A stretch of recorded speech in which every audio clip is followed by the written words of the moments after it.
The screech of tires pierced the quiet afternoon, followed by the sickening crunch of metal against concrete. Time seemed to slow as the black SUV spun out of control, flipping onto its roof with a thunderous crash. Glass shattered across the asphalt, glinting like diamonds in the harsh summer sun. The intersection, usually busy with afternoon traffic, fell into an eerie silence broken only by the gentle hiss of steam rising from the mangled vehicle. Malik Thompson stood frozen on the sidewalk, his heart pounding against his ribs. Others gathered too, their phones raised to capture the scene, but no one moved to help. Then he heard a sound that cut through the paralysis of shock, a baby's cry, desperate and afraid, coming from inside the overturned car. Someone called 911, a woman screamed from the gathering crowd, but still, no one moved forward. The cry came again, more urgent this time, and something inside Malik snapped. Without thinking, he dropped his worn backpack and ran toward the wreck. The closer he got, the stronger the smell of gasoline became. Through the shattered window, he could see a baby car seat, partially suspended, with a small figure strapped inside. The driver, a woman in a suit, hung motionless against her seatbelt, blood trickling from a cut on her forehead. "Help me, Malik!" shouted back to the crowd, but their faces remained frozen in horror. His hands trembled as he grabbed the door handle, pulling with all his strength. The metal groaned in protest, sharp edges cutting into his palms, but he didn't feel the pain. All he could focus on was the baby's cries and the growing puddle of gasoline beneath the car. Finally, the door gave way. Malik crawled inside, glass crunching beneath his knees. The baby's face was red from crying, tears streaming down chubby cheeks. With shaking fingers, he worked at the car seat buckles, speaking softly, "It's okay, little one. I've got you. You're going to be okay." The sound of distant sirens filled the air as Malik finally freed the baby, cradling the tiny body against his chest. He backed out of the wreck carefully, his heart still racing. As he stood up, clutching his precious cargo, he noticed the mansion at the end of the street. Without hesitation, he started running. He didn't know it then, but those next few steps would change not only his life, but the lives of everyone around him forever. Experience powerful storytelling that moves your heart. Don't miss out. Subscribe now to unlock more emotional journeys that will change you forever. The small apartment on Cedar Street was barely big enough for 4 people, but somehow Malik Thompson and his family made it work. Every morning before dawn, Sarah Thompson would quietly slip out of the cramped bedroom she shared with her 3 children, careful not to wake them as she prepared for another grueling 16-hour shift split between the hospital cafeteria and a local diner.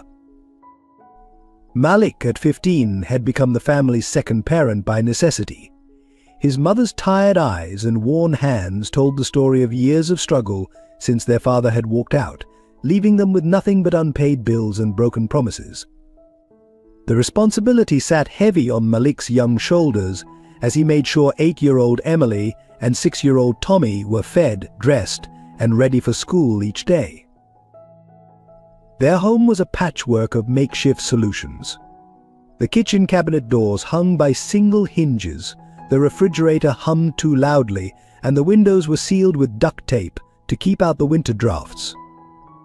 But Sarah had done her best to make it feel like home. Emily's drawings covered the walls, and Tommy's small collection of rescued toy cars lined the windowsill. The financial strain was a constant presence. Like another member of the family, they couldn't escape. Bills piled up on the kitchen counter, their red final notice stamps a recurring nightmare. Malik had learned to water down the milk to make it last longer, to cut each slice of bread a little thinner, to tell his siblings that Mom was just resting her eyes when she fell asleep at the dinner table, still in her work uniform. Sarah's determination was their family's foundation. Despite working double shifts, she never failed to leave little notes in their lunch bag. "Study hard. My brave boy for Malik, shine bright. My little artist for Emily, and be kind. My sweet Tommy for her youngest."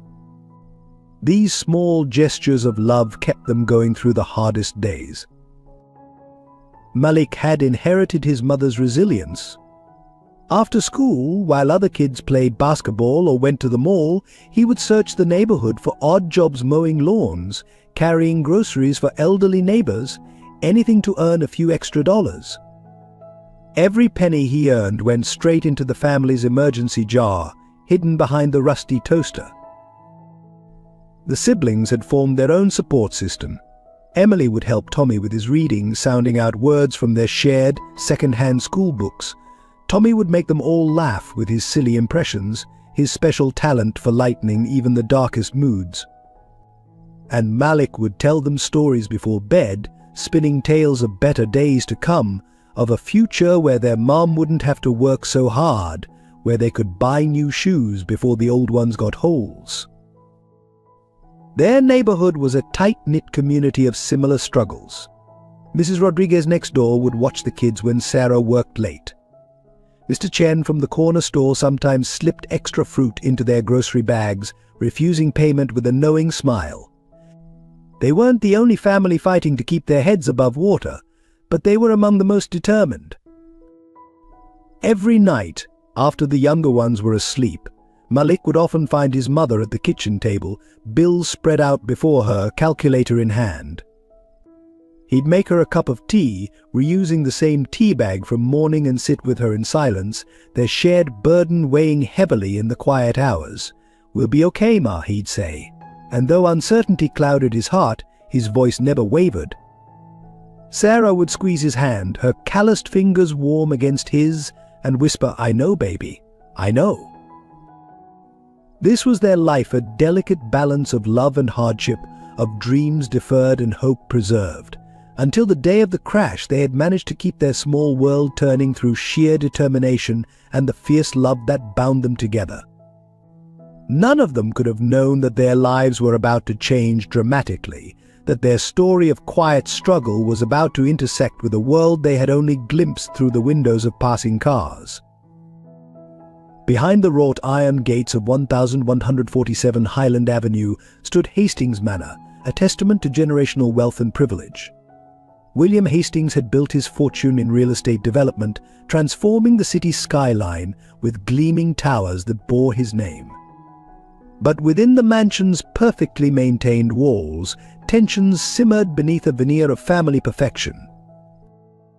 William Hastings was a man accustomed to control. His silver hair was always impeccably styled, his suits custom-tailored, his demeanor carefully measured. Yet lately, worry lines had begun to crease his forehead as he watched his eldest son, Andrew, spiral further from the path he'd planned. At 25, Andrew had already been pulled out of 3 prestigious colleges, his name kept out of tabloids through generous donations and careful public relations. Martha Hastings, elegant and refined, carried herself with the grace of old money, though she'd married into it. She spent her days managing charity galas and social events, but her true focus remained on her youngest son, Michael, just 9 months old. The baby had been a surprise late in life, a gift she'd feared would never come. His arrival had shifted the family's dynamics in ways that grew more complex by the day. Andrew's resentment toward his baby brother was poorly concealed. Before Michael's birth, he had been the sole heir to the Hastings fortune, secure in his position despite his failings. Now, watching his parents dote on the infant, his grip on that future felt increasingly uncertain. The servants whispered about his late-night outbursts, the broken objects discovered in the morning, the way he would stare at Michael's nursery with cold, calculating eyes. William had tried everything to guide his eldest son: tough love, financial incentives, threats of disinheritance, but nothing seemed to penetrate Andrew's sense of entitlement. The young man moved through life as if it owed him everything, his handsome features twisted by an ever-present sneer. But his recent return home, claiming a desire to learn the family business, had set William's instincts on high alert. Martha noticed the tension between father and son, but chose to focus on maintaining peace. She arranged family dinners where conversation stayed carefully superficial, hired more security staff without explicitly acknowledging why, and spent increasing amounts of time in the nursery with Michael, as if her presence alone could protect him from the undercurrents of discord. The baby, Michael, remained blissfully unaware of the dynamics swirling around him. His sunny disposition and ready smile had charmed everyone in the household except his brother. Even the staff, typically reserved and professional, couldn't resist cooing at him during their duties. His nursery, a pristine space filled with every luxury an infant could want, sat at the heart of the mansion, much like the child himself had become the heart of his parents' world. William often stood at his office window, watching Andrew pace the grounds like a caged animal, and wondered where he had gone wrong. His own father had built their fortune from nothing, instilling values of hard work and responsibility. Somehow, those lessons had failed to take root in Andrew, despite William's best efforts to replicate his father's teachings. The household staff moved carefully through their duties, aware of the precarious balance within the family. They had witnessed Andrew's tantrums, heard his late-night arguments with William, seen the way he dismissed his mother's attempts at reconciliation. They shared concerned glances when he would return home in the early hours, reeking of expensive whiskey and entitlement. Martha tried to bridge the growing divide, organizing family portraits where they all smiled perfectly for the camera, maintaining the illusion of harmony. But at night, she would hold Michael close, singing soft lullabies while tears rolled down her cheeks. She knew, deep down, that something would have to give. The pressure was building, and she feared what form the inevitable explosion might take. None of them could have predicted that their carefully constructed world would be shaken to its core by a teenager from the wrong side of town, or that their family's salvation would come from the most unexpected source.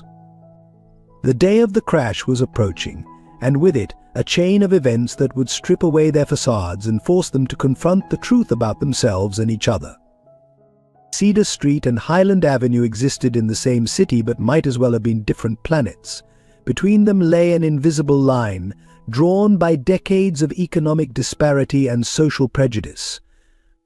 On one side, crumbling apartment buildings and corner stores with barred windows; on the other, manicured lawns and private security patrols. Old Robert Anderson, who had tended the Hastings Gardens for over 30 years, was perhaps the only person who regularly crossed this divide. His weathered hands had shaped the estate's pristine hedges, while his eyes observed the growing gap between the two worlds. He remembered when the neighborhood children would press their faces against the iron gates, dreaming of what lay beyond before increased security measures drove them away. The local community center, once a bridge between the neighborhoods, now stood abandoned, its windows boarded up after budget cuts eliminated its programs.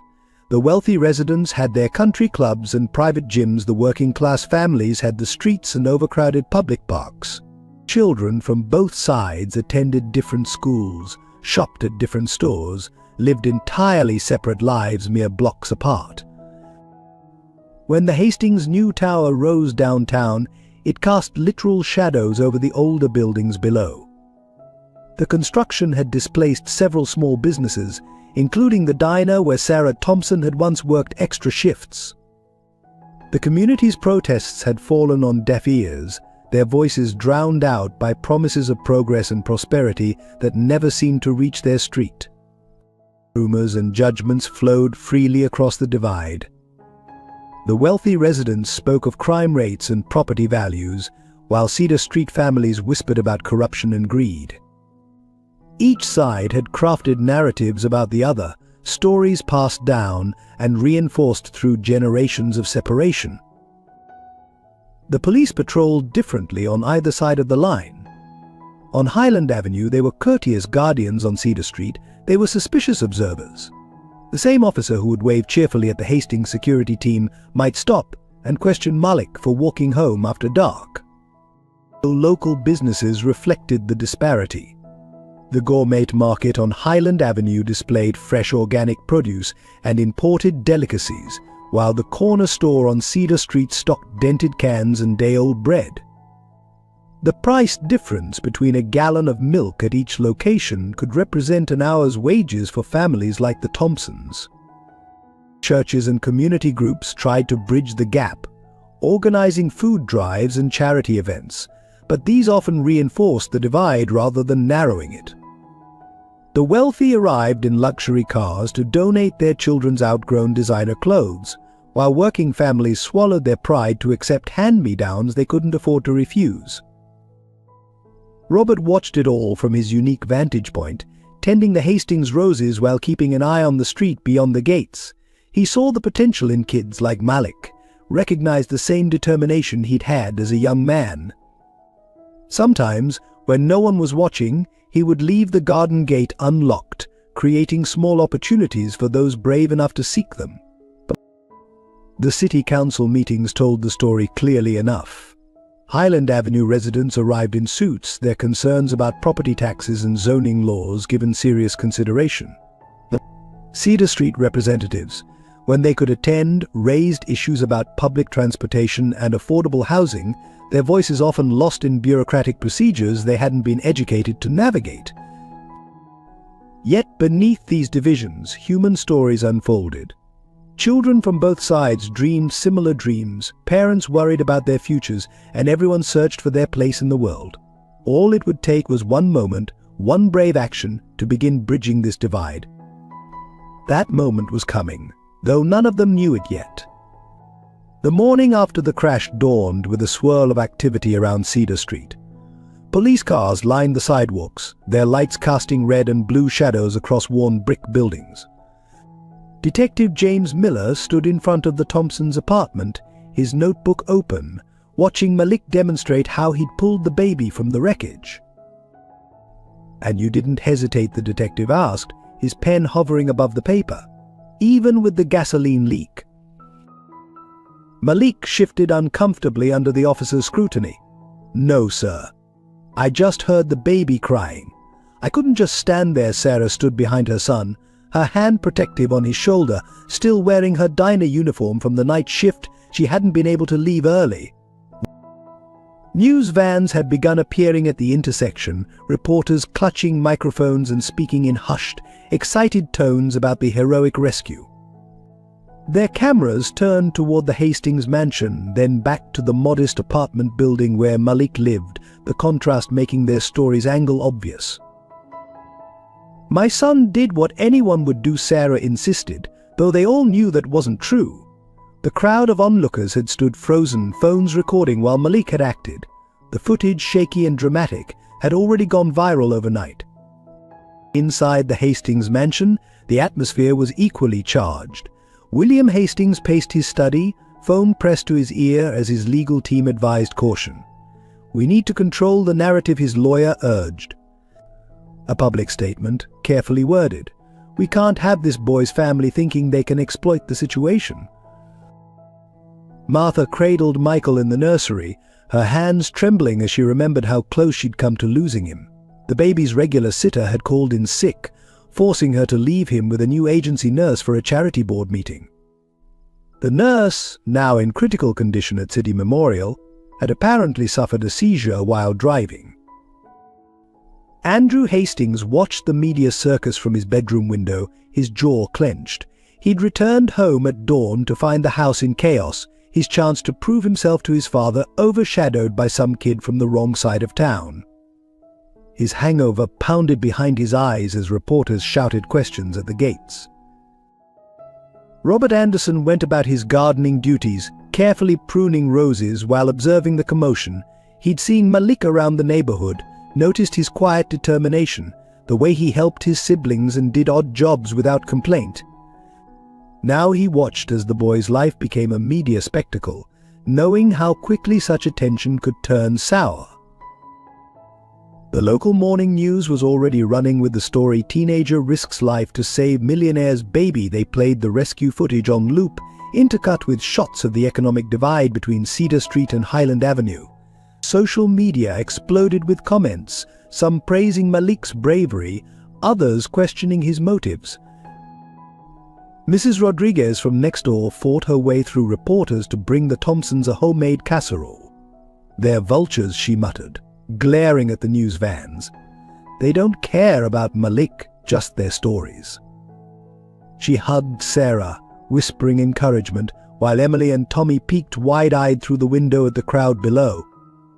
Detective Miller finished his interview, closing his notebook with a snap. "You did good, kid," he said quietly, away from the cameras. "But watch yourself. Stories like this, they have a way of getting complicated."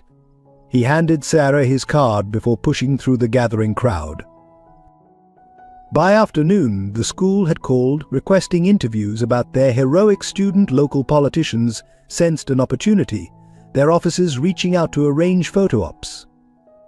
Malik sat at the kitchen table, his bandaged hands cradled around a cup of tea, wondering how a simple act of human decency had spiraled into such chaos. Sarah watched her son, pride warring with worry in her heart. She'd raised him to help others, to be brave and kind, but she hadn't prepared him for this kind of attention.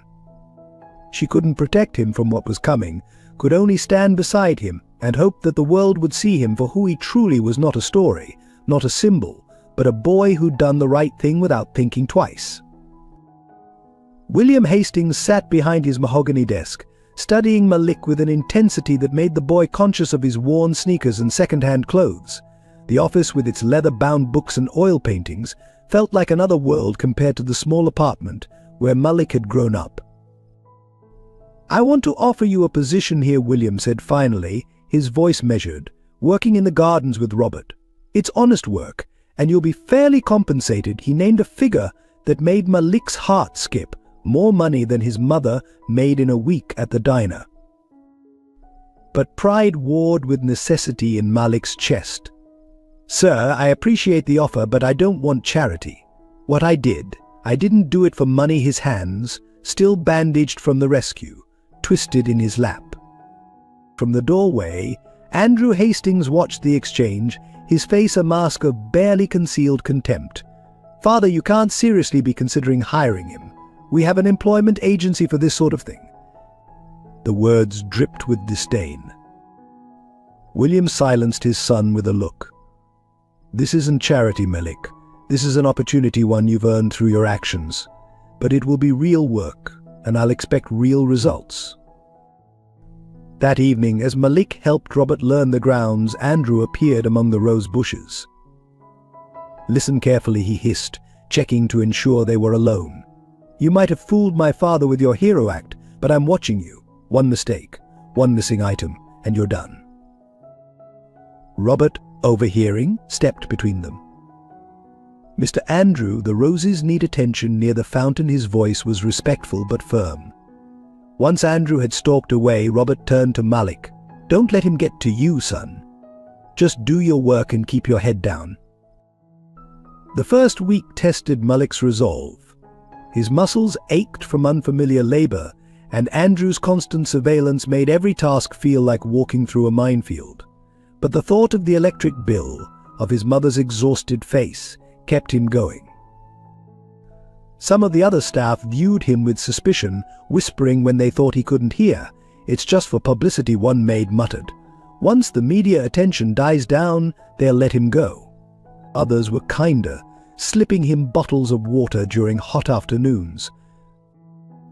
Martha Hastings would watch from the nursery window as Malik worked, Michael cooing in her arms. Sometimes she'd bring lemonade out to the garden, her kindness genuine but awkward, as if she wasn't quite sure how to interact with someone from his world. The media continued to circle, though more distantly now. "Local hero takes job with family he saved," read one headline. From rescue to rags to riches, questioned another. Malik ignored them all, focusing on learning every plant, every task Robert taught him. William watched too, from his study window. He saw Malik's dedication, the care he took with each task, the way he arrived early and stayed late. But he also saw Andrew's growing resentment, the way his elder son seemed to darken with each passing day. At home, Malik's siblings peppered him with questions about the mansion. "Did you see any princesses?" Emily would ask. "Are there really gold toilets?" Tommy wondered. Malik just smiled, saving his first paycheck as a surprise for their mother. Sarah worried, of course. "Be careful, baby," she'd say each morning. Rich people's worlds. They play by different rules, but she couldn't deny the pride she felt seeing her son rise early, determined to earn his way. Robert became Malik's quiet ally, teaching him more than just gardening. "Notice how the light hits different parts of the garden," he'd say. "Everything grows better when it's in the right place." His lessons seemed to extend beyond just plants. By the end of the first month, Malik had earned his place among the ground staff. His hands had toughened, his knowledge had grown, and even some of the initial skeptics had warmed to his quiet determination. But Andrew's hostility only intensified, and storm clouds were gathering on the horizon, though none of them could see them yet.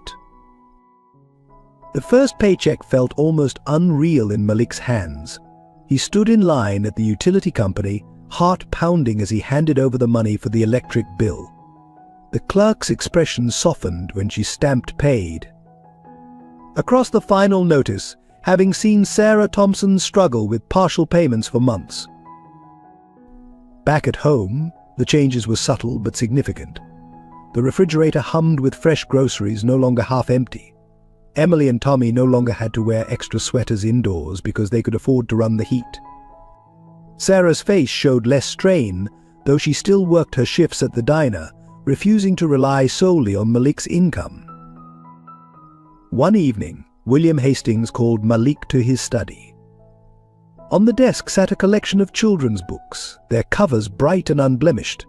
"Martha picked these out," William explained, watching Malik's expression carefully. "For your siblings. Every child should have books of their own." The gesture's kindness nearly brought tears to Malik's eyes. That night, Emily and Tommy sat wide-eyed on their shared bed as Malik read to them from their very first new books. Their mother leaned against the doorframe, watching her children's faces light up at the stories, her own eyes glistening.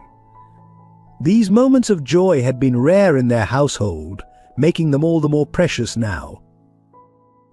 The apartment began to transform in small ways.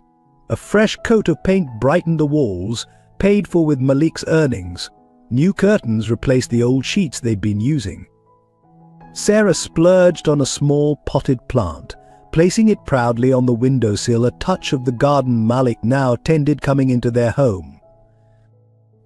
Robert took special pride in Malik's progress, teaching him not just about plants but about life. "See how these roses need pruning," he'd say. "Sometimes cutting back helps new growth flourish." He'd slip Malik extra seedlings to take home, helping the boy start a small container garden on their apartment's fire escape. The neighborhood noticed the changes too. Mrs. Rodriguez smiled more warmly when she saw Malik heading to work each morning. Mr. Chen at the corner store stopped slipping extra items into their bags, knowing they could now afford to pay their way. There was dignity in this new stability, hard-earned and precious. Even at school, things shifted. Malik's grades improved as the constant stress of survival eased. His teachers noticed his renewed focus, the way he stayed after class to catch up on work he'd missed during harder times. The guidance counselor started talking about college possibilities, no longer seeming like an impossible dream. Sarah began keeping a small journal, recording these changes like precious memories. "Today, Tommy got new shoes," she wrote. "First time we didn't have to wait for a sale, and later Emily joined the art club. We could afford the supplies." Each entry marked another small victory over the poverty that had defined their lives for so long. The garden became Malik's sanctuary, a place where hope grew alongside the flowers he tended. He learned each plant's needs, understanding that growth takes time and patience.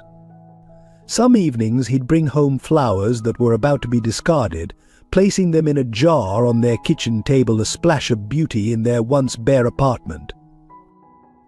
Little did they know that this period of peace was temporary, that the seeds of trouble were already taking root in Andrew's jealous heart. But for now they allowed themselves to enjoy these moments of brightness, this taste of what life could be when worry didn't overshadow every decision. Hope, like the first green shoots of spring, had begun to emerge in their lives, fragile but determined to grow. Andrew Hastings sat in his darkened BMW, watching Malik leave the estate one evening. His fingers drummed against the leather steering wheel as he took another sip from his crystal flask. 3 months had passed since the hero, He had joined their household staff, and with each passing day, Andrew's resentment festered like a wound. His father's changing attitude was unbearable. William had begun mentioning Malik in conversations about the future, praising his work ethic, his character, his potential. That boy understands the value of hard work. William had said at dinner recently, his eyes flickering meaningfully toward Andrew. He reminds me of my father, starting from nothing. The plan had formed slowly, meticulously. Andrew had spent weeks observing patterns, noting schedules and gathering materials. Martha's prized sapphire necklace, a wedding anniversary gift from William, would be perfect. It was small enough to plant, valuable enough to matter, and its emotional significance would ensure swift, severe consequences. He started small at first, setting the stage. A few expensive items went missing from the garden shed, tools that could be pawned. Security reports were filed, creating a pattern. Andrew made sure to mention concerns about recent thefts. Within earshot of the household staff, planting seeds of suspicion. The whispers began circulating among the servants. Items had gone missing before, but now there was a convenient suspect. Some remembered how Malik had studied the house's layout during his first weeks, how he seemed to know the family's schedules. The fact that these observations were innocent didn't matter. Context could poison anything. Robert noticed the changing atmosphere. He saw how other staff members began checking their belongings more carefully when Malik was nearby, how security guards watched him more closely. He tried to warn the boy without alarming him. "Keep your head up, son. Not everyone's got your best interests at heart." One Tuesday evening, Andrew made his move. He waited until Malik was working late, helping Robert prepare the garden for an upcoming charity event. The security cameras in the East Wing had a 3-minute blind spot during shift changes, a detail he'd learned during his own late-night adventures. Moving quickly, Andrew slipped into his mother's dressing room. The necklace lay in its velvet box, sapphires gleaming in the dim light. With gloved hands, he carefully placed it in a small cloth bag. His heart raced, not with guilt but with anticipation. This would solve everything. The garden shed was unlocked. Malik always left it open while working nearby. Andrew's shoes made no sound on the dirt floor as he moved between the tools and supplies. He found Malik's old backpack hanging on a peg, the same one he'd dropped when rushing to save Michael. The irony wasn't lost on Andrew as he slipped the necklace into its worn front pocket. On that night, Andrew sat in his father's study, nursing a scotch. "I hate to bring this up," he began, voice carefully modulated to show concern. "But Mother's sapphire necklace, have you seen it recently?" The question landed like a stone in still water, ripples of consequence already spreading outward. The next morning brought chaos. Martha's distress echoed through the mansion as she searched frantically for her beloved necklace. Security was called, rooms were searched, staff were questioned. Andrew watched it all unfold from the shadows, a conductor savoring his symphony. The head of security, following protocol, began with the most recent additions to the staff. Malik sat in a small office, confusion evident on his face as they questioned his movements, his background, his family's financial situation. The search of his belongings was routine, they assured him, until they reached into his backpack. The necklace emerged like a serpent, sapphires catching the light. Malik's face drained of color as he stared at it, uncomprehending. "That's not, I didn't," he stammered, but the evidence was damning. Security guards appeared in the doorway, their faces grim. William arrived moments later, his expression a storm of anger and disappointment. "After everything we've done for you," he said, voice cold. "After the trust we placed in you," each word fell like a hammer, shattering the fragile bridge that had been built between their worlds. Martha turned away, unable to look at Malik. The betrayal felt personal. She had defended him, brought him lemonade, trusted him near her baby. Now she clutched Michael closer, as if protecting him from a newly discovered threat. Andrew stepped forward, playing his role perfectly. "I hate to say I told you so, Father," he said, placing a comforting hand on his mother's shoulder. "But I warned you about bringing in someone from, well, you know." The police arrived within the hour. Detective Miller, the same officer who had interviewed Malik after the rescue, now stood before him with different questions. The irony of the situation wasn't lost on anyone. The hero had become the villain in the span of a single morning. Sarah Thompson arrived at the mansion gates, still in her diner uniform, her face a mask of fear and confusion. She watched helplessly as her son was led to a police car, his hands cuffed behind his back. "There must be some mistake," she kept saying, her voice breaking. "My son wouldn't steal. He knows better. He is better." As the police car pulled away, Andrew stood at his father's study window, allowing himself a small smile. Order would return to their world now. Things would go back to normal.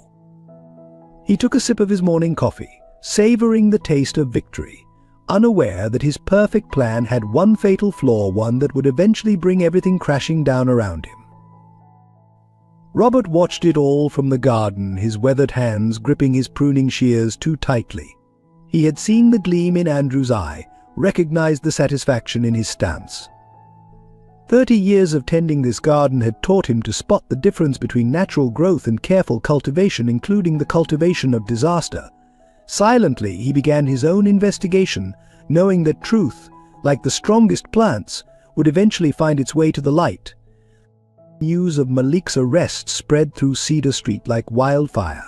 By nightfall, the whispers had become shouts, and by morning, the community that had once celebrated him had turned its back.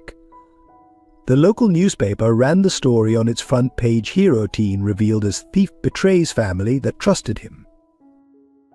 Sarah Thompson faced the changed atmosphere with quiet dignity, though each sideways glance and hushed conversation cut like a knife. At the diner, regular customers who had once praised her son now avoided her section. Her manager, citing customer complaints, cut her hours. The economic impact was immediate and devastating. Emily and Tommy felt the shift at school. Friends whose parents had once welcomed them for play dates were suddenly too busy. Teachers who had smiled proudly at Malik's siblings now watched them with wary eyes, as if dishonesty might be hereditary.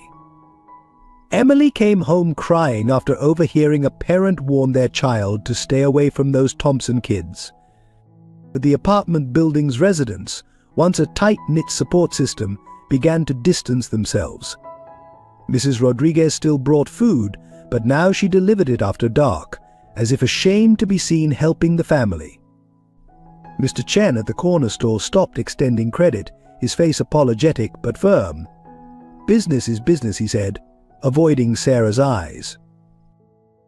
The isolation grew deeper as bills mounted. Without Malik's income, and with Sarah's reduced hours, they fell behind on rent. The landlord, who had once praised Malik as a good kid, now posted eviction warnings with mechanical efficiency. The electric company, despite their previous regular payments, showed no mercy when they missed a due date. Social media amplified the backlash. Local community pages filled with comments debating whether Malik had planned it all from the beginning. Probably staged the rescue to get close to the family, one person suggested. "These people are always looking for angles," another agreed. Each click, each share, each comment drove the knife deeper into the family's wounded reputation.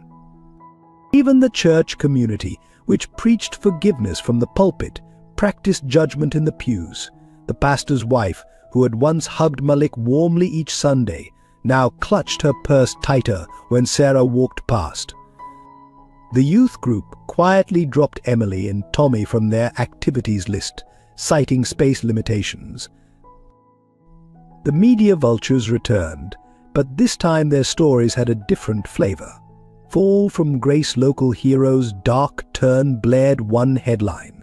Television crews parked outside their apartment, hoping to catch Sarah for a comment. Their presence made the building's other residents uncomfortable, adding to the pressure on the family to just leave. Tommy started having nightmares, crying out for his brother in the dark. Emily took to wearing hoodies, trying to become invisible at school. Sarah worked double shifts when she could get them, coming home to find disconnection notices, and past due bills piling up on their kitchen table. The small potted plant Malik had given them wilted, untended in the chaos. The worst part was the silence. The phone didn't ring anymore. Neighbors didn't stop to chat. The community that had once prided itself on taking care of its own had decided the Thompsons were no longer part of its own. The isolation was a physical presence, as real as the walls of their apartment. Sarah visited Malik in juvenile detention, maintaining her composure until she reached the parking lot, where she would break down in tears. The sight of her son in a jumpsuit, his face drawn and pale, was almost more than she could bear. "I didn't do it, Ma," he would insist, his voice cracking. "I swear on everything. I didn't do it," she believed him, but her belief couldn't pay bills or restore their reputation. The garden at the Hastings estate, once Malik's sanctuary, withered under Andrew's satisfied gaze. Robert worked alone now, his movements slower, his eyes constantly scanning for something only he seemed to be looking for. The roses Malik had tended drooped in the summer heat, as if they too felt the absence of his care. Late at night, Sarah would sit at their kitchen table, surrounded by bills and notices, trying to figure out how to keep their family afloat. The emergency jar, once filled with Malik's careful savings, stood empty on the counter, a reminder of how quickly fortunes could change. She applied for additional jobs, but her applications were mysteriously rejected. The Thompson name had become toxic. The community center, where Malik had once helped younger kids with their homework, removed his photo from their volunteer wall. The local youth baseball team, where he had assisted as a junior coach, scrubbed his name from their website. It was as if they were trying to erase all evidence that they had once celebrated him. Emily stopped drawing, her art supplies gathering dust. Tommy quit asking when his brother would come home. They grew quiet, watchful, learning too young how quickly the world could turn against you. Sarah watched her children's light dim and felt helpless to rekindle it. The final blow came when Sarah found Emily trying to return her books, the ones William Hastings had given them, to the mansion's gate. "We're not good enough for them anymore," Emily said, her young voice bitter with understanding beyond her years. Sarah held her daughter as they both cried, the books clutched between them like the last remnants of a dream that had turned into a nightmare. Yet in the darkness of their situation, tiny sparks of loyalty remained. A few neighbors still nodded in greeting, though quickly and furtively. Robert sent anonymous grocery deliveries through a local service. Detective Miller, troubled by inconsistencies in the case, kept the file on his desk instead of filing it away. These small acts of faith were like stars in their darkest hour, distant, but refusing to be extinguished completely. The juvenile detention center's fluorescent lights cast harsh shadows across Malik's face as he sat alone in his cell. The once proud boy who had rushed into a burning car to save a baby now barely recognized himself in the scratched metal mirror. Dark circles ringed his eyes and his shoulders hunched as if carrying an invisible weight. Each day blurred into the next, marked only by the routine of meals, recreation time, and mandatory counseling sessions. The counselor, M.S. Peters, watched him with a mix of confusion and concern. "Your file doesn't match the boy I see before me," she'd say, studying his downcast eyes. Something doesn't add up. Nights were the worst. In the darkness, Malik replayed every moment at the Hastings estate, searching for clues he might have missed. He thought about the garden, about Robert's patient teachings, about the trust he'd earned and lost. The necklace's appearance in his backpack felt like a nightmare he couldn't wake from. Depression settled over him like a heavy blanket. He stopped eating regularly, pushing the bland detention center food around his plate. His dreams were filled with images of his siblings' faces, their disappointment and confusion when they visited.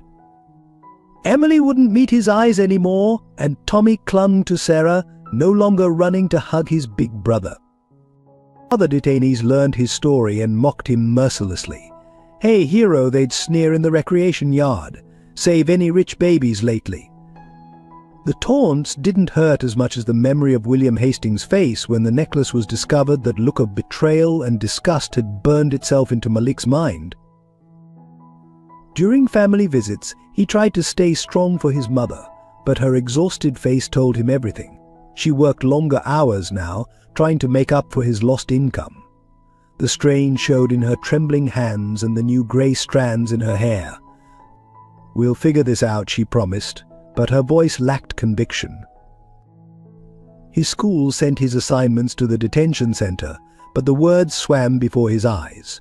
The dreams of college and a better future that had begun to form during his time at the Hastings estate now seemed like cruel jokes.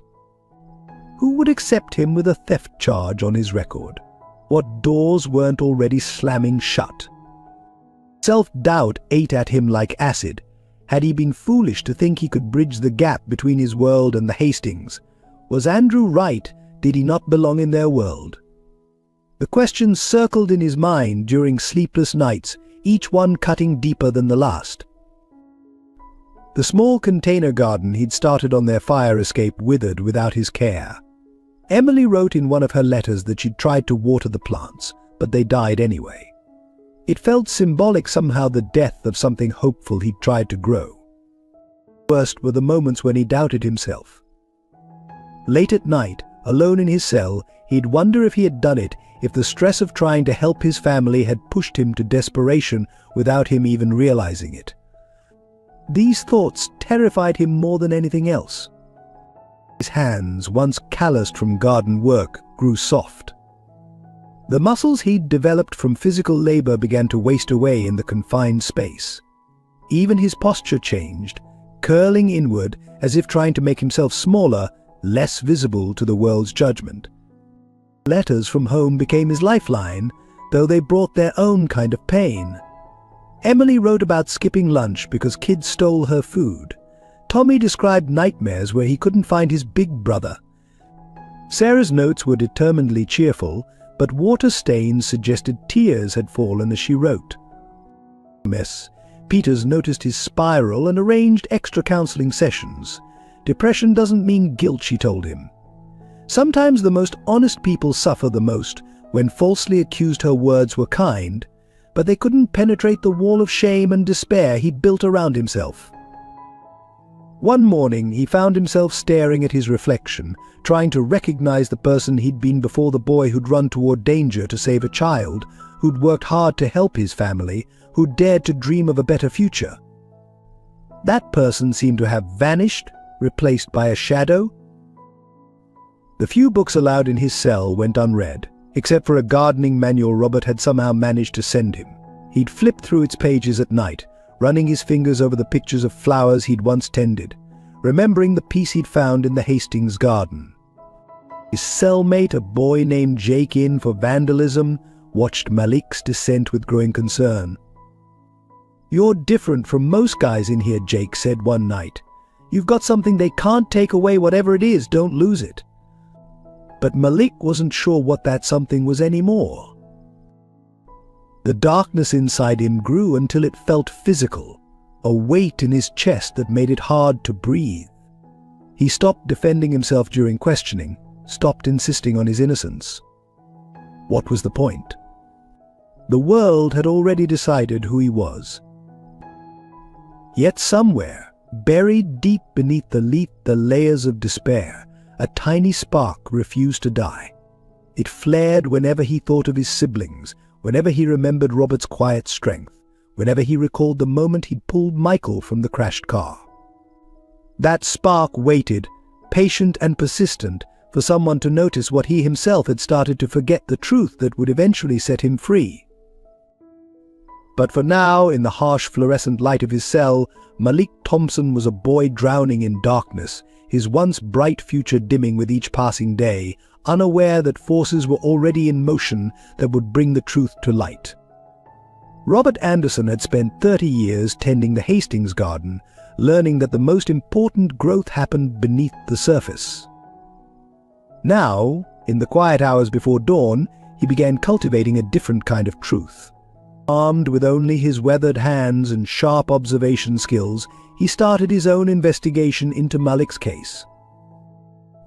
The security cameras were his first focus. Years of early morning work had taught him their blind spots, their patterns of movement. He noticed something odd in the footage from the day of the theft, a 3-minute gap during shift change, something that had never happened before. More interesting was how quickly Andrew had suggested reviewing that specific time frame. Late at night, after the household had settled, Robert would slip through the gardens he knew so intimately.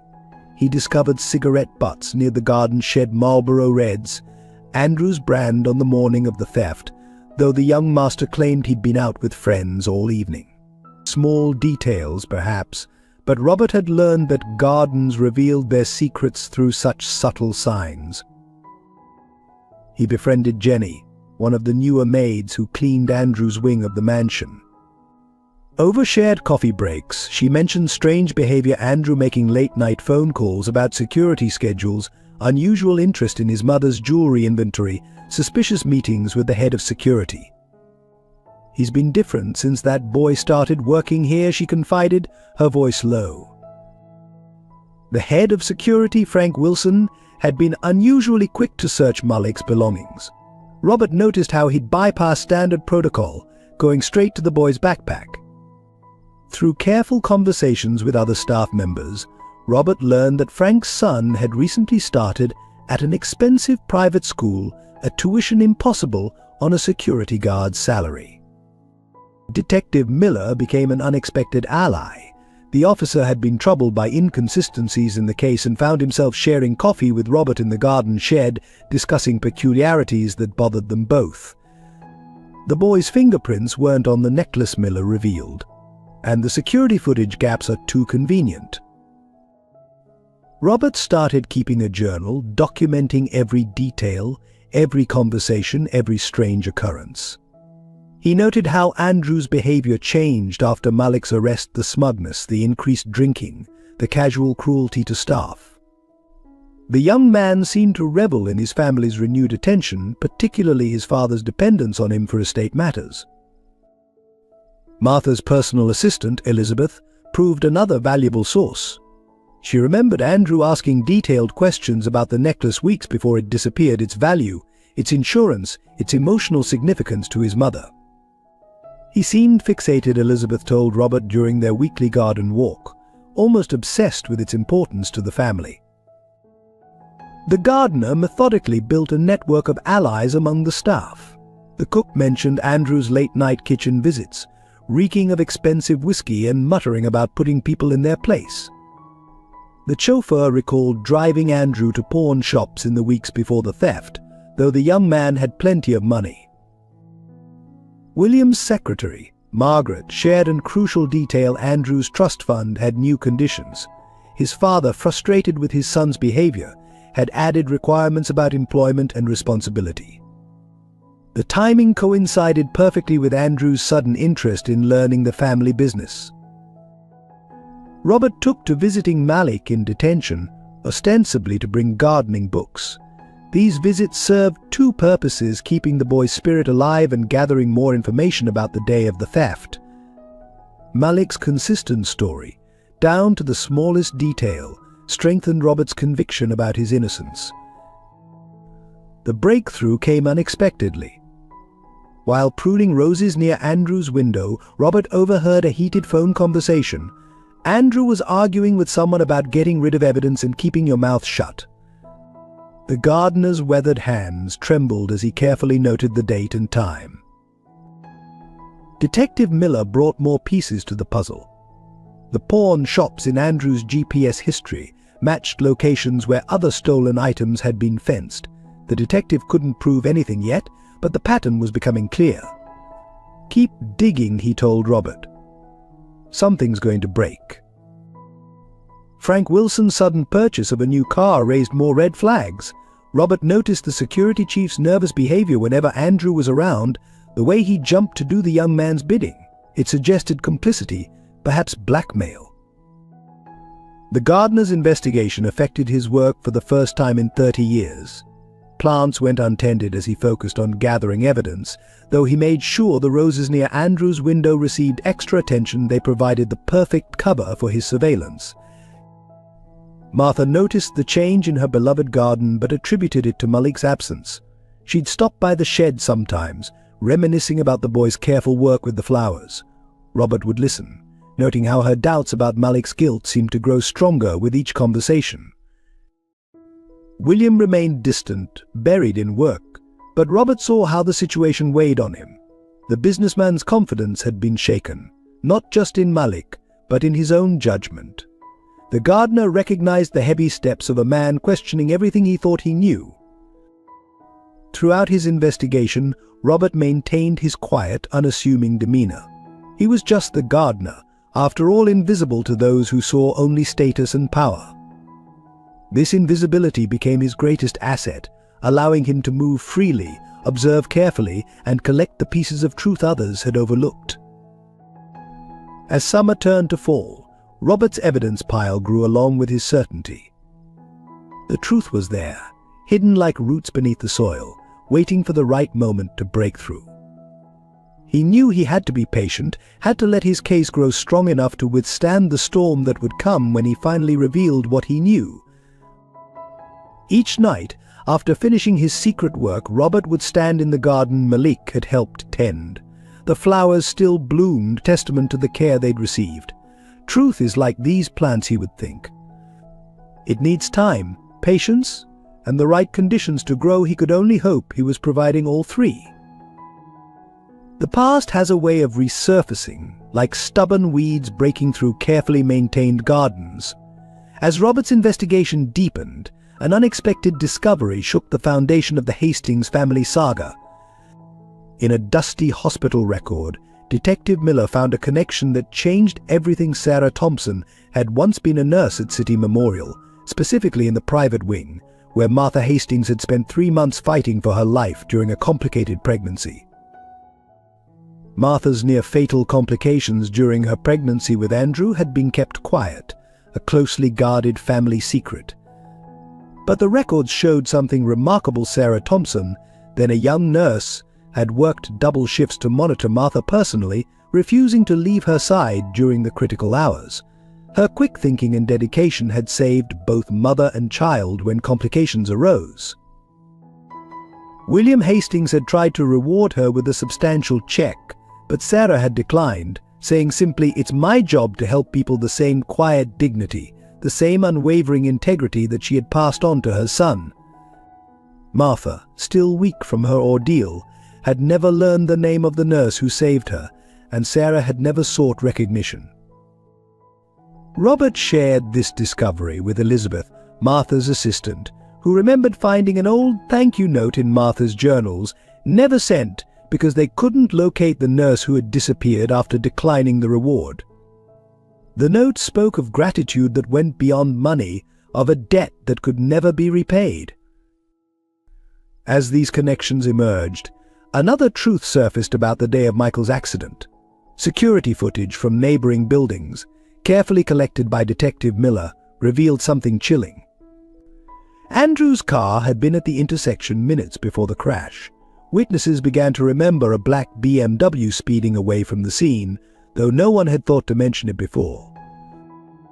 The nurse who had been driving Michael that day finally awoke from her coma. Her first coherent words to Detective Miller were about a black car that had forced her off the road. She remembered the driver young, well-dressed, angry-looking. When shown a photo lineup, her hand trembled as she pointed to Andrew's picture. But Martha found herself revisiting memories of Andrew's behavior around Michael. The cold stares, the subtle threats disguised as jokes, the way he would hold the baby just a little too carelessly when others were watching. She began to understand the darkness that had been growing in her eldest son, fed by jealousy and entitlement. William discovered discrepancies in the company accounts that led back to Andrew. Small at first, but growing bolder money siphoned to offshore accounts, suspicious contracts with shell companies, all bearing his son's digital fingerprints. The pattern suggested not just theft, but a calculated plan to secure his inheritance by any means necessary. Robert's gardening journal revealed another layer of truth. He had documented Andrew's late-night activities in the weeks leading up to Malik's arrest, suspicious meetings, buried objects near the rose bushes, hushed phone conversations about taking care of the problem. The gardener's detailed notes painted a picture of premeditation that could no longer be ignored. Sarah's own memories began to surface as she heard about Martha's history. She remembered the frightened young mother she had cared for, the way Martha had clung to her hand during the darkest hours. She had never mentioned it to anyone, not even Malik, believing that some acts of kindness should remain private. The hospital records also revealed something else. Andrew's birth had left Martha unable to have more children. Michael's arrival years later, through what Martha had called a miracle, had shattered Andrew's certainty about his position as sole heir. The timing of his escalating behavior aligned perfectly with his brother's birth. Frank Wilson, the head of security, finally broke under the weight of his conscience. He confessed to Detective Miller about Andrew's blackmail, the threats against his family, the carefully orchestrated theft of the necklace. His testimony provided the missing pieces that connected all the evidence Robert had gathered. Elizabeth found old photographs in Martha's study, including one of Sarah in her nurse's uniform, standing beside Martha's hospital bed. The image was unmistakable, the same kind eyes, the same gentle determination that Malik had inherited. Martha broke down when she saw it, understanding finally the full circle of debt and gratitude that connected their families. Among the evidence Robert collected was a recording from his phone, accidentally activated during garden work. It had captured Andrew's voice, clear and arrogant, boasting to someone about how easily he had framed that charity case and secured his position in the family. The recording also revealed his role in Michael's accident, not an attempt to harm, he claimed, but to scare the nurse into quitting. The web of connections grew clearer. Sarah had saved Andrew's life at birth, only to have him attempt to destroy her son's life years later. Malik had saved Michael, unwittingly protecting him from his own brother's jealous machinations. The same family that had once owed Sarah everything had nearly destroyed her son. William found himself revisiting every interaction with Andrew, seeing the manipulation that had been there all along. The subtle undermining of Malik, the calculated shows of reform and responsibility, the careful orchestration of doubt and suspicion, all designed to protect his position as heir apparent. The truth emerged like a complex tapestry, each thread connecting to reveal a larger pattern of jealousy, privilege, and destructive entitlement. The same social divisions that had made Malik's presence at the estate so remarkable had also fueled Andrew's certainty that he could destroy the boy with impunity. Robert's patient investigation had not just uncovered a false accusation, it had revealed the deep connections between two families, the long arc of karma that had brought them together twice through acts of selfless courage, and the poison of privilege that had nearly destroyed it all. As the final pieces fell into place, the truth stood revealed in all its complexity, a story of two mothers, two sons, two acts of sacrifice separated by 15 years, and the different paths their lives had taken. One family had nurtured values of service and integrity, while the other had inadvertently fostered entitlement and cruelty in their eldest son's heart. Detective Miller gathered all the evidence into a comprehensive report, knowing that its revelation would shake both families to their foundations. The truth would bring justice for Malik, but it would also force the Hastings family to confront the darkness they had allowed to grow in their midst. As Robert's investigation gathered momentum, a quiet network of support began to form around the Thompson family. It started small, like the first tender shoots breaking through soil after winter. Mrs. Rodriguez resumed her evening visits openly now, bringing not just food but information gathered from her cousin, who worked as a janitor at the juvenile detention center. Detective Miller made increasingly frequent stops at the diner where Sarah worked, leaving generous tips and sharing careful hints about the investigation's progress. His presence deterred the worst of the whispered comments, and slowly regular customers began returning to Sarah's section, their earlier judgments softening into something like shame. Emily and Tommy's teachers noticed the change first. Emerson, Emily's art teacher, found extra supplies in the classroom, insisting the young girl take them home. Mr. Parker, who taught Tommy's class, started a free tutoring program that coincidentally fit perfectly with Sarah's work schedule. Robert became the unlikely center of this growing support system.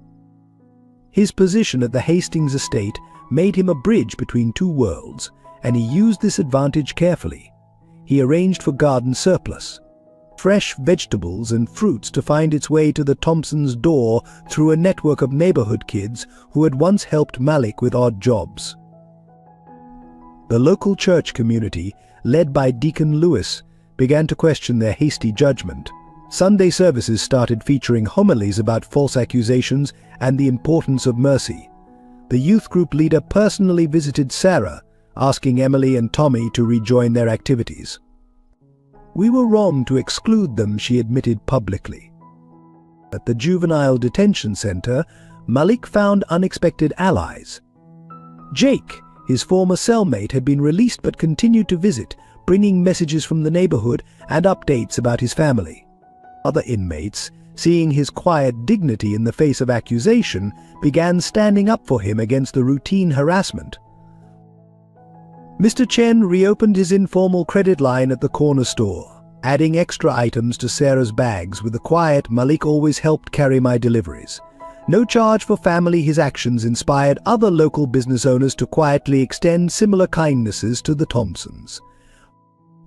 The apartment building's residents organized a subtle rotation of support. Someone would casually bring up extra dinner, another would offer to watch the kids while Sarah worked extra shifts, and mysterious envelopes containing small amounts of cash would appear under their door, anonymous but desperately needed. Robert's garden became a gathering place for these quiet conspirators. The elderly gardener would listen to their reports while tending his beloved roses, coordinating efforts to support the family while gathering evidence to clear Malik's name. Martha's prized flower beds had never been better tended, as Robert used his gardening duties as cover for these clandestine meetings. Detective Miller developed a habit of parking his patrol car near the Thompsons' apartment during his coffee breaks. His presence discouraged the more aggressive reporters who still occasionally tried to harass the family. Other officers on his beat began following his example, creating an unofficial protective circle around the building. Sarah's co-workers at the diner started a subtle campaign of their own. They pooled tips, covered her shifts when she needed to visit Malik, and deliberately seated sympathetic customers in her section. The diner's owner, witnessing this solidarity, quietly restored her full schedule. Emily's art became a symbol of resistance. Her teacher organized a school art show featuring her work drawings of her family, including Malik, always shown in bright colors and happy scenes. The exhibition drew unexpected attention, and several pieces sold to anonymous buyers who insisted on paying well above the suggested prices. Tommy's baseball coach reinstated him on the team, personally driving him to practices and games. "Your brother helped build this team," he told Tommy. "We don't abandon family." Other parents, following his lead, began including Tommy in their carpools and post-game celebrations. The local community center, where Malik had volunteered, kept his photo on their wall despite pressure to remove it. The director started a Justice for Malik petition, gathering signatures from people whose lives the young man had touched through his volunteer work. Even some of the Hastings household staff began to quietly question the official story. Maids would deliberately linger while cleaning near Andrew's rooms, noting suspicious behavior and reporting back to Robert. The kitchen staff kept track of Andrew's late-night movements, documenting his drinking patterns and angry outbursts. A former security guard, who had quit shortly after Malik's arrest, contacted Detective Miller with information about unusual changes to the security protocols on the day of the theft. His testimony added another piece to the growing puzzle of evidence. Martha's personal assistant, Elizabeth, began keeping a detailed diary of Andrew's behavior and conversations, her loyalty to the family now extending to uncovering the truth, no matter how painful. She shared her observations with Robert, adding crucial details to his investigation. Local college students who had learned about the case started a social media campaign questioning the evidence and highlighting Malik's character. They gathered testimonials from people who knew him, creating a counter-narrative to the initial media coverage. The support network grew stronger as more people began to question the official version of events. Small acts of kindness multiplied, creating a safety net for the Thompson family. While Sarah and her children still faced daily challenges, they were no longer facing them alone. Robert watched this community response with quiet satisfaction, knowing that each person who chose to help was also choosing to believe in Malik's innocence. The growing support network became another form of evidence testament to the impact one young man had made on his community before his fall from grace. As autumn approached, the underground movement to support the Thompsons had become a quiet force in the neighborhood. Like the gardens Robert tended, it grew stronger each day, nurtured by belief in justice and the power of community. The truth would soon emerge, but until then, this network of support sustained a family in crisis, proving that even in the darkest times, hope could grow from the smallest seeds of faith. The confrontation erupted on a stormy October evening at Hastings Manor. William had called an emergency family meeting, the evidence folder from Detective Miller heavy in his hands. Thunder rolled outside as the family gathered in his study, Martha cradling Michael. Andrew sprawled in a leather chair with his usual air of casual disdain, and Robert standing quietly by the door at William's unusual request. "I've discovered some disturbing information," William began, his voice tight with controlled anger. He removed photographs from the folder security camera, still showing Andrew's BMW near the accident scene, bank statements revealing suspicious transfers, and transcripts of damning phone conversations. Andrew's face remained impassive, but his knuckles whitened on the chair's armrest. "What's this about, Father?" "More concerns about your precious charity case," his attempted sneer faltered as William slammed a hand on his desk, making Martha jump. "This is about attempted murder, Andrew." Your own brother William's voice shook with fury. "We have footage of you forcing the nurse's car off the road. We have witnesses. What were you thinking?" Color drained from Martha's face as she clutched Michael closer. "Andrew," she whispered, "tell me this isn't true. Tell me you didn't try to hurt your brother." The baby, sensing the tension, began to whimper. Andrew stood abruptly, his carefully maintained facade cracking. "That little brat ruined everything," he shouted, pointing at Michael. "I was supposed to be the heir, me. Then you had your miracle baby, and suddenly I wasn't good enough anymore." Security guards appeared at the doorway, summoned by Robert's discreet signal. Andrew's eyes darted between them, his composure dissolving completely. "And that street rat you all fell in love with? Playing perfect son while you looked at me like I was nothing." "Malik saved your brother's life," Martha said quietly, her voice gaining strength. "The life you tried to take. My God, Andrew, what have you become?" William held up the necklace, Martha's sapphire piece that had condemned Malik. "Tell us about this," he demanded. "Tell us how you planted it in his backpack. Tell us about bribing Frank Wilson to alter security footage." Andrew's laugh was harsh, hysteric. "You want to know? Fine. It was easy. So easy. Everyone was ready to believe the worst about him. The poor kid from the wrong side of town, trying to rise above his station. Please. I barely had to do anything." Thunder crashed outside as Andrew paced the study like a caged animal. "You were all so perfect, weren't you?" said Martha with her miracle baby. "Father with his new protege. Even the servants preferred him. Do you know what that's like? Watching everyone fall in love with some charity case while your own family turns against you." "We never turned against you," Martha protested, tears streaming down her face. "We loved you. We still love you." "Love," Andrew spat the word. "You call this love? Ambushing me with accusations? Believing some gardener's investigation over your own son?" He gestured contemptuously at Robert, who remained silently watchful. William stood, his authority filling the room. The police are on their way, Andrew. Detective Miller has enough evidence to charge you with multiple crimes. But before they arrive, I wanted to give you a chance to show some remorse, to prove there's still something of the son we raised in you. Andrew's face contorted with rage. He lunged for the desk, scattering papers, reaching for Michael's baby photos with destructive intent. The security guards moved swiftly, restraining him as he thrashed and screamed accusations.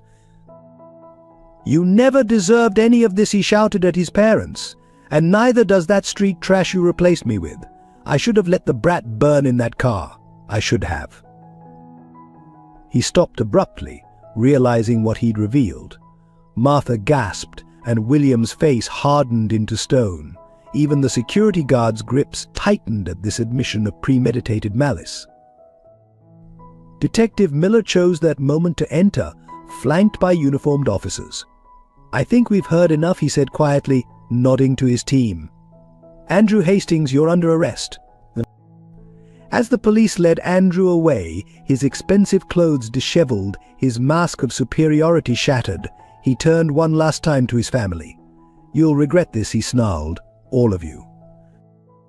William held Martha as she sobbed. Michael clutched between them. The study fell silent except for the storm outside and the fading sound of police sirens. Robert moved quietly through the room, gathering the scattered evidence, his patient cultivation of truth finally bearing fruit.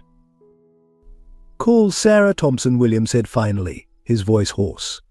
"Tell her to bring Malik home. Tell her," he paused, looking around the destroyed study, the wreckage of his family's illusions. "Tell her we're sorry. We're so sorry." The town hall meeting was hastily arranged but fully packed. William Hastings had insisted on making the truth public in the same community that had witnessed Malik's downfall. The prominent citizens who had once shunned the Thompsons now shifted uncomfortably in their seats as Detective Miller set up the evidence presentation. Sarah Thompson sat in the front row, flanked by Emily and Tommy, their small hands clutched tightly in hers. Malik, newly released but still bearing the physical and emotional marks of his detention, sat beside them, his back straight despite his obvious exhaustion. The room hushed as William Hastings approached the podium. 3 months ago, William began, his voice carrying through the silent room, "I made a terrible mistake. I allowed prejudice and assumptions to blind me to the truth. I wrongly accused an innocent young man, a hero who had saved my son's life, of a crime he didn't commit." The projector flickered to life, showing security footage of Andrew's BMW near the crash site. Detective Miller stepped forward, methodically presenting the evidence: phone records, bank statements, witness testimonies. The audience gasped as the full scope of Andrew's schemes became clear. "My eldest son William," continued, his voice breaking slightly, "orchestrated not only the theft and false accusation but was also responsible for the accident that nearly killed his baby brother. An accident from which Malik Thompson, without hesitation or thought of reward, saved Michael's life." Martha Hastings stood then, Michael in her arms, and approached the podium. "There's more," she said softly. 15 years ago, when I nearly died giving birth to Andrew, a young nurse stayed by my side through the worst night of my life. She refused any payment, saying it was simply her duty." She turned to Sarah, tears in her eyes. That nurse was Sarah Thompson. A murmur ran through the crowd as old hospital photographs appeared on the screen, showing a younger Sarah in her nurse's uniform, standing beside Martha's hospital bed. The connection between the families, spanning years and social divisions, stunned the audience into silence. Robert stepped forward next, his weathered hands holding his gardening journal. He detailed his careful investigation, the clues he had gathered, the pattern of Andrew's behavior. His quiet dignity lent weight to every word as he described how prejudice and privilege had nearly destroyed an innocent family.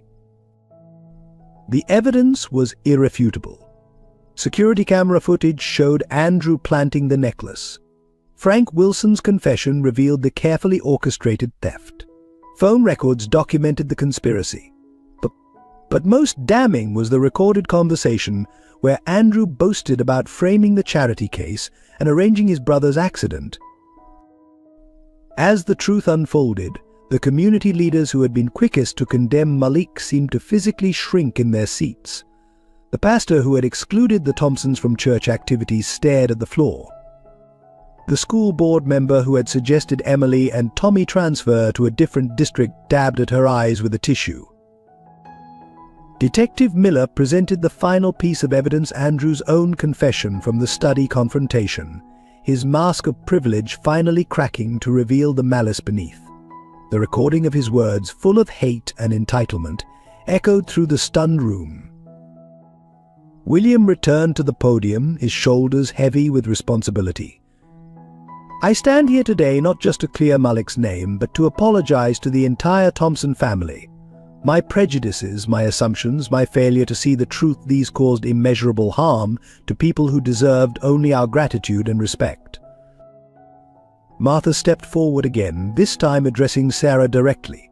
"You saved both my sons, first Andrew through your care as a nurse, then Michael through raising a son brave enough to run into danger to save a stranger's child.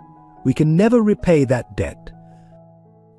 Malik sat quietly through it all, his face a study in dignity despite the tears that occasionally slipped down his cheeks. Emily and Tommy held his hands tighter with each new revelation, while Sarah's quiet strength seemed to support them all. The community members who had formed the silent support network during the family's darkest days now stood one by one, adding their voices to the truth.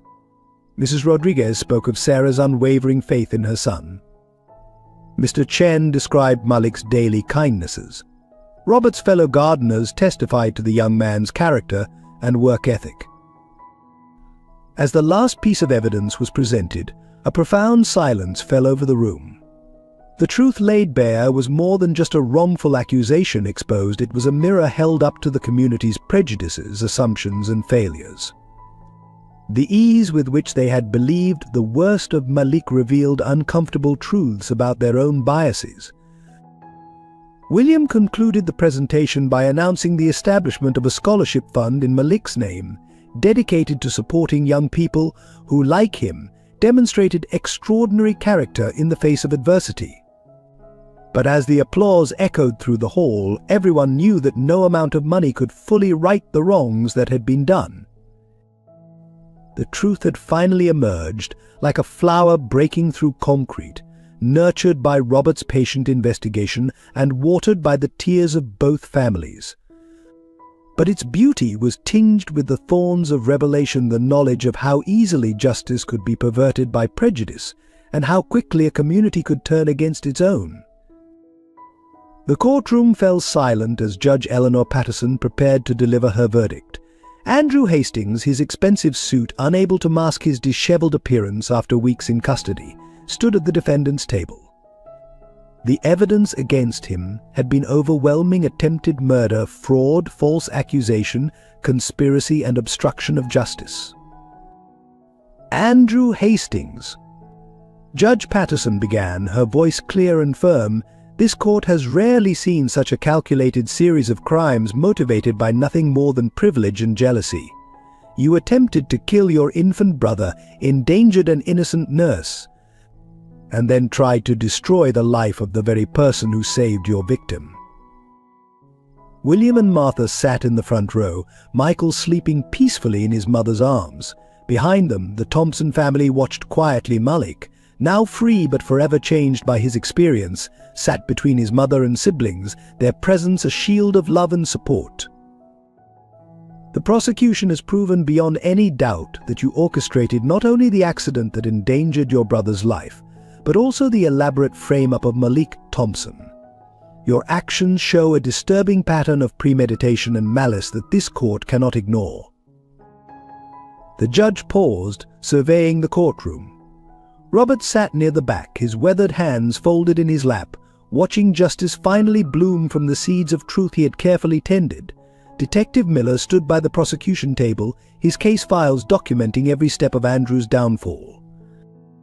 "Furthermore," the judge continued, Your attempt to exploit social prejudices and class divisions to conceal your crimes demonstrates a level of manipulation that demands severe consequences. You counted on society's willingness to believe the worst about a young man solely because of his economic status. Frank Wilson, the former head of security who had turned state's evidence, shifted uncomfortably in his seat. His testimony about Andrew's bribes and threats had helped seal the case, but his own role in the conspiracy had earned him a separate sentence to be served. In addition to the criminal charges, this court must address the civil damages you have caused. The Thompson family suffered severe financial hardship, social ostracism, and emotional trauma due to your actions. Malik Thompson spent 3 months in juvenile detention for a crime you committed. Sarah reached for Malik's hand as the judge spoke, remembering the long nights of worry, the struggle to keep their family afloat while fighting for her son's freedom. Emily and Tommy pressed closer to their brother, their young faces solemn with understanding beyond their years. Therefore, it is the judgment of this court that you, Andrew Hastings, will serve 15 years in state prison for the attempted murder charge, with additional consecutive sentences for your other crimes, totaling 25 years. You will pay substantial restitution to the Thompson family. And your trust fund will be used to establish a victims' compensation fund. A murmur ran through the courtroom as the severity of the sentence registered. Andrew's face, which had maintained its arrogant expression throughout the trial, finally cracked. The reality of his actions and their consequences seemed to hit him all at once. Additionally, the judge added, "This court recommends mandatory psychological counseling during your incarceration. Your actions suggest deep-seated issues that must be addressed before you can safely return to society." Martha quietly wiped away tears, mourning not just her eldest son's crimes, but the loss of the child she thought she had raised. William sat rigid, his face a mask of contained grief and responsibility. They had contributed to this outcome through their blind spots and privileges, and they knew it.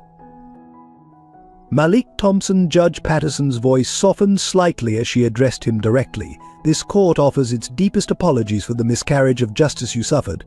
Your record will be fully expunged, and a formal letter of exoneration will be entered into the public record."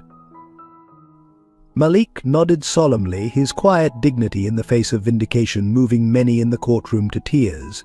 He had emerged from his ordeal not bitter, but stronger, wiser, and even more determined to help others.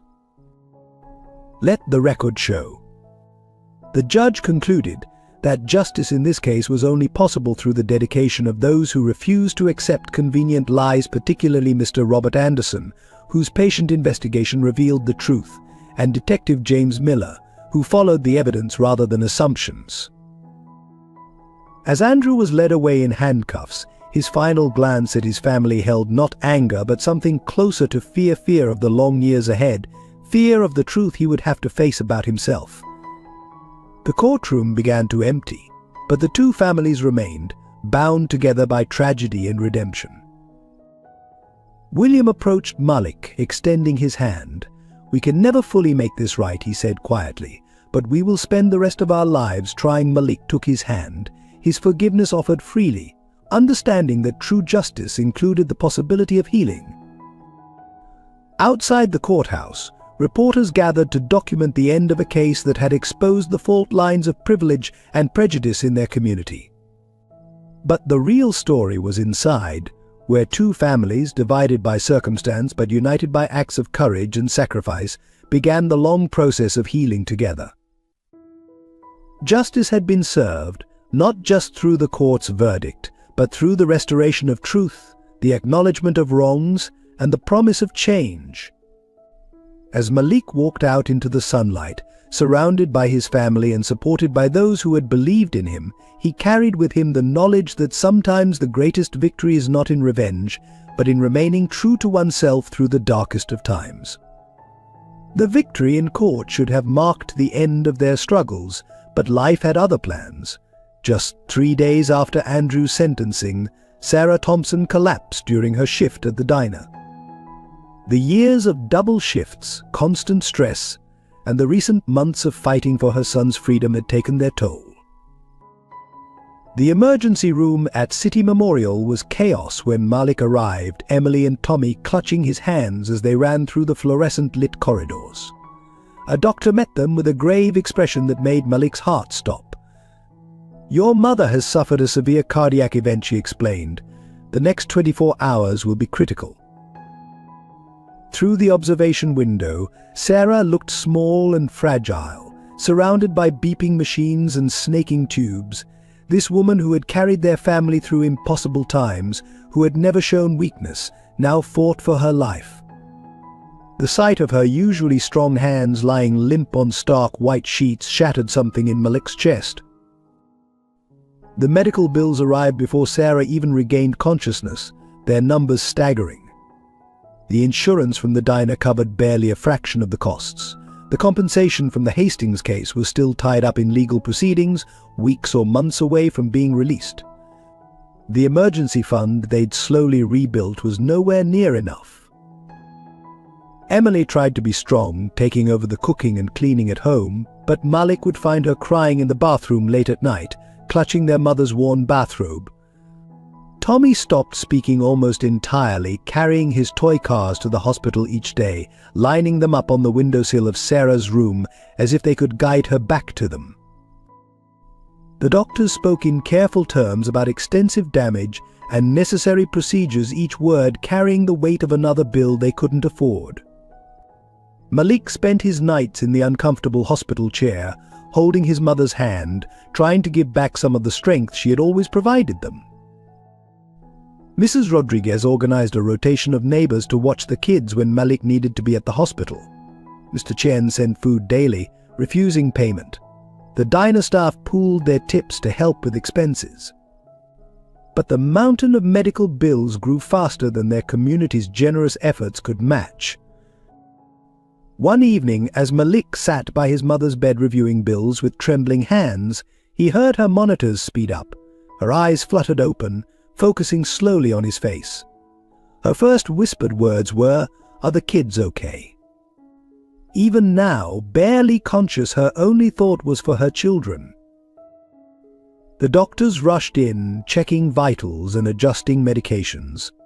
Sarah drifted in and out of consciousness, each awakening bringing both hope and fear. The specialists talked about the need for surgery, expensive procedures that could help her recover but carried their own risks, both medical and financial. Malik found himself in the hospital chapel late one night, not praying exactly, but asking the universe how much more his family could endure. They had weathered false accusations, imprisonment, and social ostracism. Would they now lose the person who had held them together through it all? The younger kids started showing signs of strain. Emily's teacher called about declining grades and withdrawn behavior. Tommy's nightmares returned, worse than before. Malik felt stretched impossibly thin between the hospital, home, and trying to maintain some semblance of normalcy for his siblings. Robert visited the hospital when he could, bringing flowers from the Hastings garden and quiet support. His weathered face showed his own worry. He had seen too many families broken by medical crises, too many children forced to grow up too fast. "Stay strong, son," he would say, his calloused hand squeezing Malik's shoulder. "Your mother's a fighter." The doctors began talking about long-term care facilities, rehabilitation centers, ongoing treatments, each option presenting a new financial hurdle. Malik started looking into loans, second jobs, anything to keep their family afloat. But the irony of their situation wasn't lost on him. They had won justice in court, but might still lose everything to medical bills. Sarah's condition remained precarious, her recovery uncertain. As Malik watched the sun rise through the hospital window, holding his mother's fragile hand, he wondered if their family would survive this latest test. They had overcome so much already, but this challenge felt different, a race against time, against finances, against the limits of the human body's ability to heal. News of Sarah's condition reached Andrew Hastings in prison through his mother's carefully worded letter. The stark concrete walls of his cell offered no escape from the weight of realization that crashed over him. The woman fighting for her life was the same nurse who had saved his own mother, and by extension him. Initially, he crumpled the letter, throwing it across his cell in familiar anger. But in the quiet hours of the night, surrounded by the consequences of his actions, something began to shift in his hardened heart. The woman who had saved his life 15 years ago might now lose hers, partly due to the stress he had caused her family. After 3 days of internal struggle, Andrew requested a meeting with his father. William arrived at the prison visiting room, surprise evident on his tired face. It was their first meeting since the sentencing. "I want to help," Andrew said without preamble, his voice rough with disuse. "Use my trust fund for her medical bills." William studied his son carefully, looking for signs of manipulation or ulterior motives. But Andrew's usual mask of arrogance had cracked, revealing something raw and genuine underneath. "I've spent my whole life taking," Andrew continued, his hands trembling on the visiting room table. "Let me give something back, even if it's too late." The legal proceedings were complex. A convicted felon voluntarily surrendering his trust fund required multiple court approvals. Andrew's lawyers argued against it, suggesting it was a sign of mental instability. But he remained firm, insisting that every penny go to Sarah's care. "I owe her my life," twice over he wrote in his formal request to the judge, once through her care as a nurse, and once through her son's courage in saving Michael. Martha visited him after the papers were signed, bringing photos of Michael. Instead of his usual bitter remarks about his brother, Andrew asked quiet questions about the baby's health and development. "Does he still like those stuffed elephants?" he asked, remembering details that surprised even himself. The ones Malik used to arrange in his crib. The prison psychiatrist noted a significant change in Andrew's behavior. He began participating in group therapy, talking about privilege, accountability, and the long path to redemption. His fellow inmates, initially wary of the wealthy man who had framed an innocent kid, started to see glimpses of humanity beneath his facade. When word reached him that the funds had been successfully transferred and Sarah's medical care was fully covered, Andrew wept for the first time since childhood. Not for himself, not for his lost freedom or fortune, but for the years of pain he had caused others through his selfishness and spite. He wrote letters to Malik, to his parents, to Michael, knowing they might never be read but needing to put his remorse into words. The prison chaplain found him late one night, trying to figure out how to apologize for actions that seemed unforgivable. "Redemption isn't earned in grand gestures," the chaplain advised. "It's built day by day, choice by choice." The trust fund that had once represented his entitlement now served a greater purpose. Every expensive procedure, every specialized treatment, every step of Sarah's recovery would be fully funded. The money he had once used to destroy would now be used to heal. In his cell, Andrew kept the newspaper clipping about Sarah's improving condition. It was a small step on an impossibly long road to redemption, but for the first time in his life, he was walking that road not out of obligation or manipulation, but out of a genuine desire to right his wrongs. The prison guards noticed the change in him too. The demanding, privileged inmate who had arrived full of rage was slowly being replaced by someone quieter, more thoughtful. He started helping in the prison library, teaching reading to fellow inmates who had never had the educational opportunities he had taken for granted. While his actions couldn't undo the past, they represented something significant, the first real understanding of the responsibility that came with privilege and the beginning of a journey toward becoming someone different from the person who had caused so much pain. The news of Andrew's redemptive gesture spread through Cedar Street like a healing balm. The same community that had once shunned the Thompsons now mobilized with renewed purpose. But if a man they had considered beyond redemption could change so profoundly, they reasoned their own efforts to help needed to match that transformation. Mrs. Rodriguez transformed her small apartment into a command center for community support. A schedule appeared on her kitchen wall coordinating meals, childcare, and hospital visits.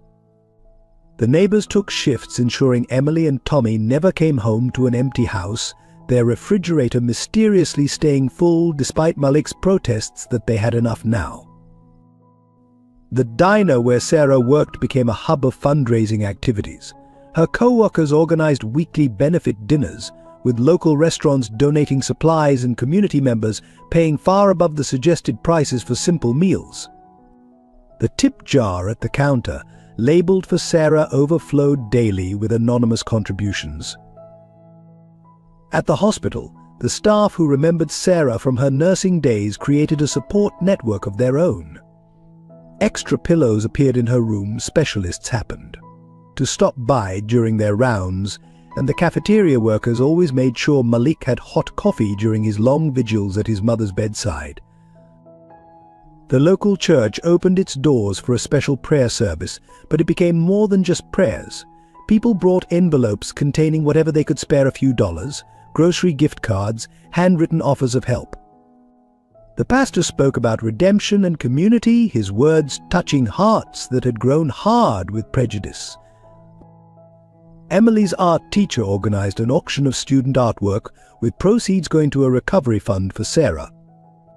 The community center displayed the pieces, and anonymous buyers, many from the wealthy side of town, paid generously for children's drawings, especially Emily's hopeful portraits of her family. Tommy's baseball team wore Thompson strong patches on their uniforms, and parents who had once avoided the family now cheered loudly when he played. The coach ensured he never missed a practice, personally driving him to and from games, creating moments of normalcy in an otherwise chaotic time. Robert continued his quiet support, but now others from the Hastings estate joined him. The staff who had once whispered suspicions about Malik organized their own collection, and Martha herself spent hours at the hospital, holding Sarah's hand and sharing gentle memories of their connection from years ago. The local pharmacy set up a fund to cover prescription costs. The physical therapy center offered pro bono services. Even Mr. Chen's supplier accidentally doubled all orders going to the Thompson family, ensuring they had everything they needed during Sarah's recovery. William Hastings matched every community donation, but more importantly, he used his influence to expedite insurance approvals and specialist appointments. His office became a clearinghouse for medical information and resources, his staff dedicated to smoothing Sarah's path to recovery. Local businesses put up "Get Well Sarah" signs in their windows. Children made cards in school. The newspaper that had once sensationalized Malik's arrest now ran positive stories about community unity and second chances, featuring the small acts of kindness that were becoming daily occurrences. Through it all, the Thompson family felt the shift from charity to genuine care. This wasn't just about money anymore, it was about a community recognizing its own capacity for both error and redemption. Each gesture, large or small, helped heal not just Sarah, but the social fabric that had been torn by prejudice and assumption. As Sarah grew stronger, so did the bonds between neighbors. The invisible lines that had divided the community began to blur and fade, replaced by connections forged in crisis and strengthened by compassion. What had started as a tragedy was transforming into something remarkable, a testament to the power of community and the possibility of change. The truth unfolded like the pages of an old book, each revelation adding depth to a story that spanned 15 years.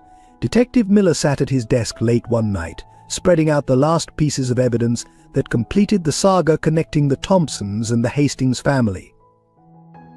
The hospital records told the first chapter. Sarah Thompson, then a young nurse working double shifts to support her family, had been assigned to Martha Hastings during her difficult pregnancy with Andrew.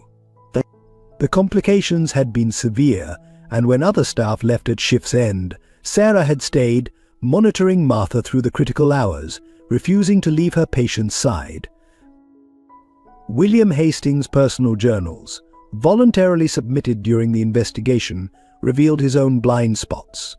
Pages of entries showed his growing awareness of Andrew's instability, his desperate attempts to protect his family's reputation instead of addressing the real issues. The last entry before Michael's accident read simply, "What have I created in my eldest son?" Martha's therapy sessions, which she chose to make public, documented her struggle with guilt. She had seen the signs of Andrew's jealousy toward Michael, but had convinced herself that maternal love could bridge any gap. Her therapist's notes tracked her journey from denial to devastating clarity about her role in enabling Andrew's behavior. The security footage from the mansion, when viewed chronologically over months, showed the subtle ways Andrew had manipulated those around him. Small moments of cruelty toward staff, calculated displays of reform for his father, careful undermining of Malik, all building toward his ultimate plan to secure his position as sole heir.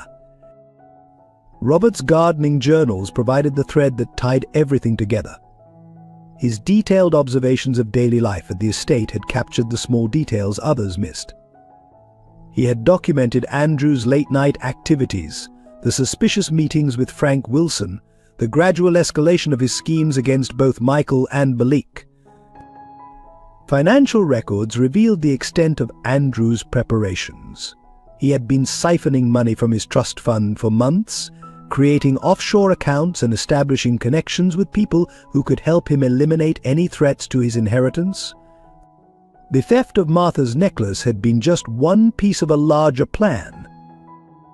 Sarah's old nursing supervisor emerged with additional context. She remembered Sarah's dedication during Martha's crisis, how she had worked unpaid hours to ensure her patient's survival. The supervisor had written a glowing recommendation when Sarah was forced to leave nursing to care for her young family, noting her exceptional character and sacrifice. The nurse who had been driving Michael when Andrew forced the car off the road provided her full statement.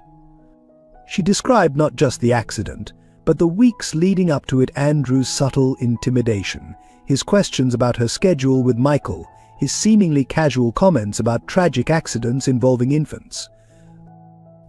Detective Miller's investigation had uncovered a pattern of similar incidents at Andrew's previous schools and social circles.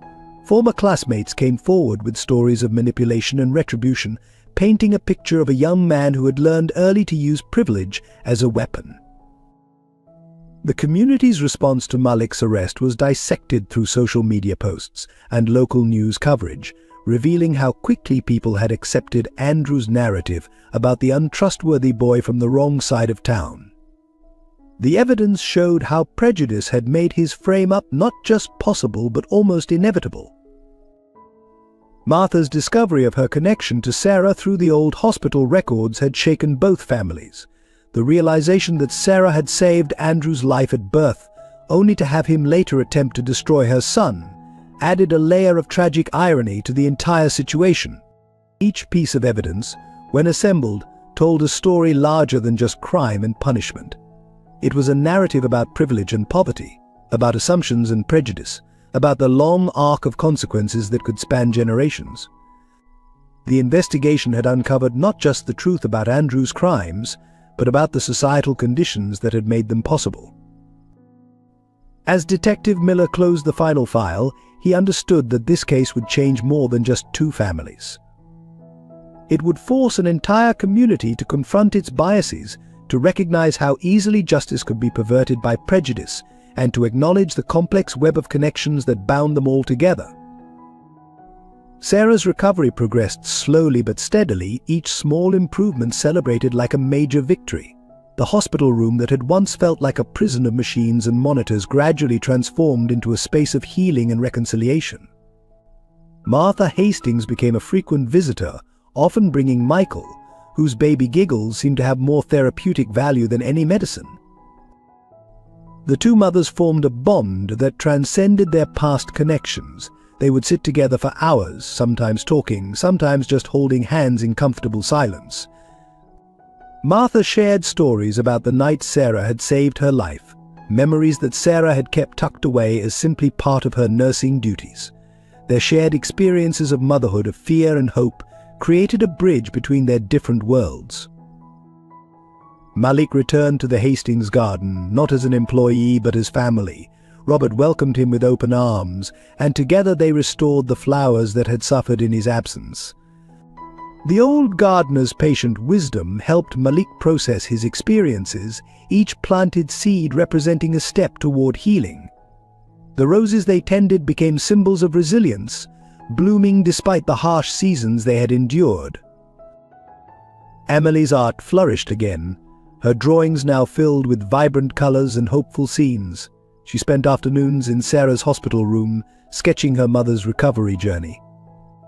The walls became a gallery of healing, documenting each milestone: Sarah's first steps in physical therapy, her first time sitting up unassisted, her first real smile after the surgery. Tommy found his voice again, chattering endlessly to his mother about baseball games and school adventures. His toy cars still lined the hospital windowsill, but now they seemed less like guardians and more like cheerleaders, celebrating each step of her recovery. The nurses would often find him demonstrating his pitching technique for Sarah, his enthusiasm bringing life to the sterile room. William Hastings made quiet amends in his own way. He established a healthcare fund for families facing medical crises, ensuring that no one in their community would have to choose between treatment and survival. The fund's first beneficiaries were former co-workers of Sarah's from her nursing days who had fallen on hard times. The community's healing matched Sarah's physical recovery. Former critics became supporters, prejudices dissolved in the face of shared humanity. The invisible barrier between Cedar Street and Highland Avenue began to fade as people realized that zip codes couldn't define character or worth. Robert's Garden became a gathering place for both families. On warm afternoons, Sarah would sit in a comfortable chair while Martha served tea, their children playing together on the manicured lawn. The roses seemed to bloom more vibrantly, as if responding to the genuine laughter and connection that now filled the space. Detective Miller visited occasionally, not as an investigator but as a friend. He would bring updates about the changes in police training and community relations that had resulted from their case. Each policy reform, each new initiative to combat prejudice in law enforcement, marked another step toward systemic healing. The diner where Sarah had worked became a symbol of community transformation. The regular customers who had once shunned her now greeted her return visits with genuine warmth.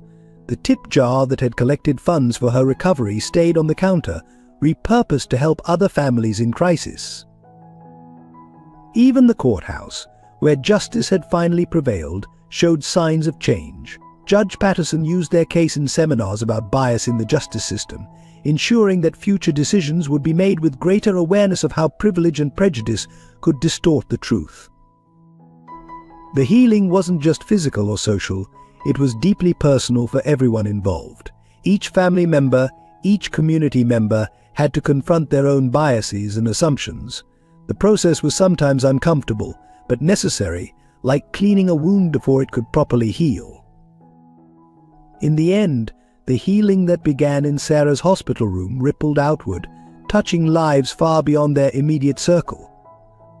The story of two families, divided by circumstance but united by acts of courage and redemption, became a testament to the possibility of change and the power of genuine connection to heal not just bodies, but hearts and communities as well. As Sarah regained her strength, a new vision began to take shape in the hearts of both families. William Hastings approached Malik one evening in the garden, where the young man was teaching Emily and Tommy about nurturing seedlings. "We've been thinking," he said, watching the siblings work together. "This estate has too much unused space." The Hastings-Thompson Foundation was born from that conversation. The empty east wing of the mansion was transformed into a community center, offering education and support programs for underprivileged youth.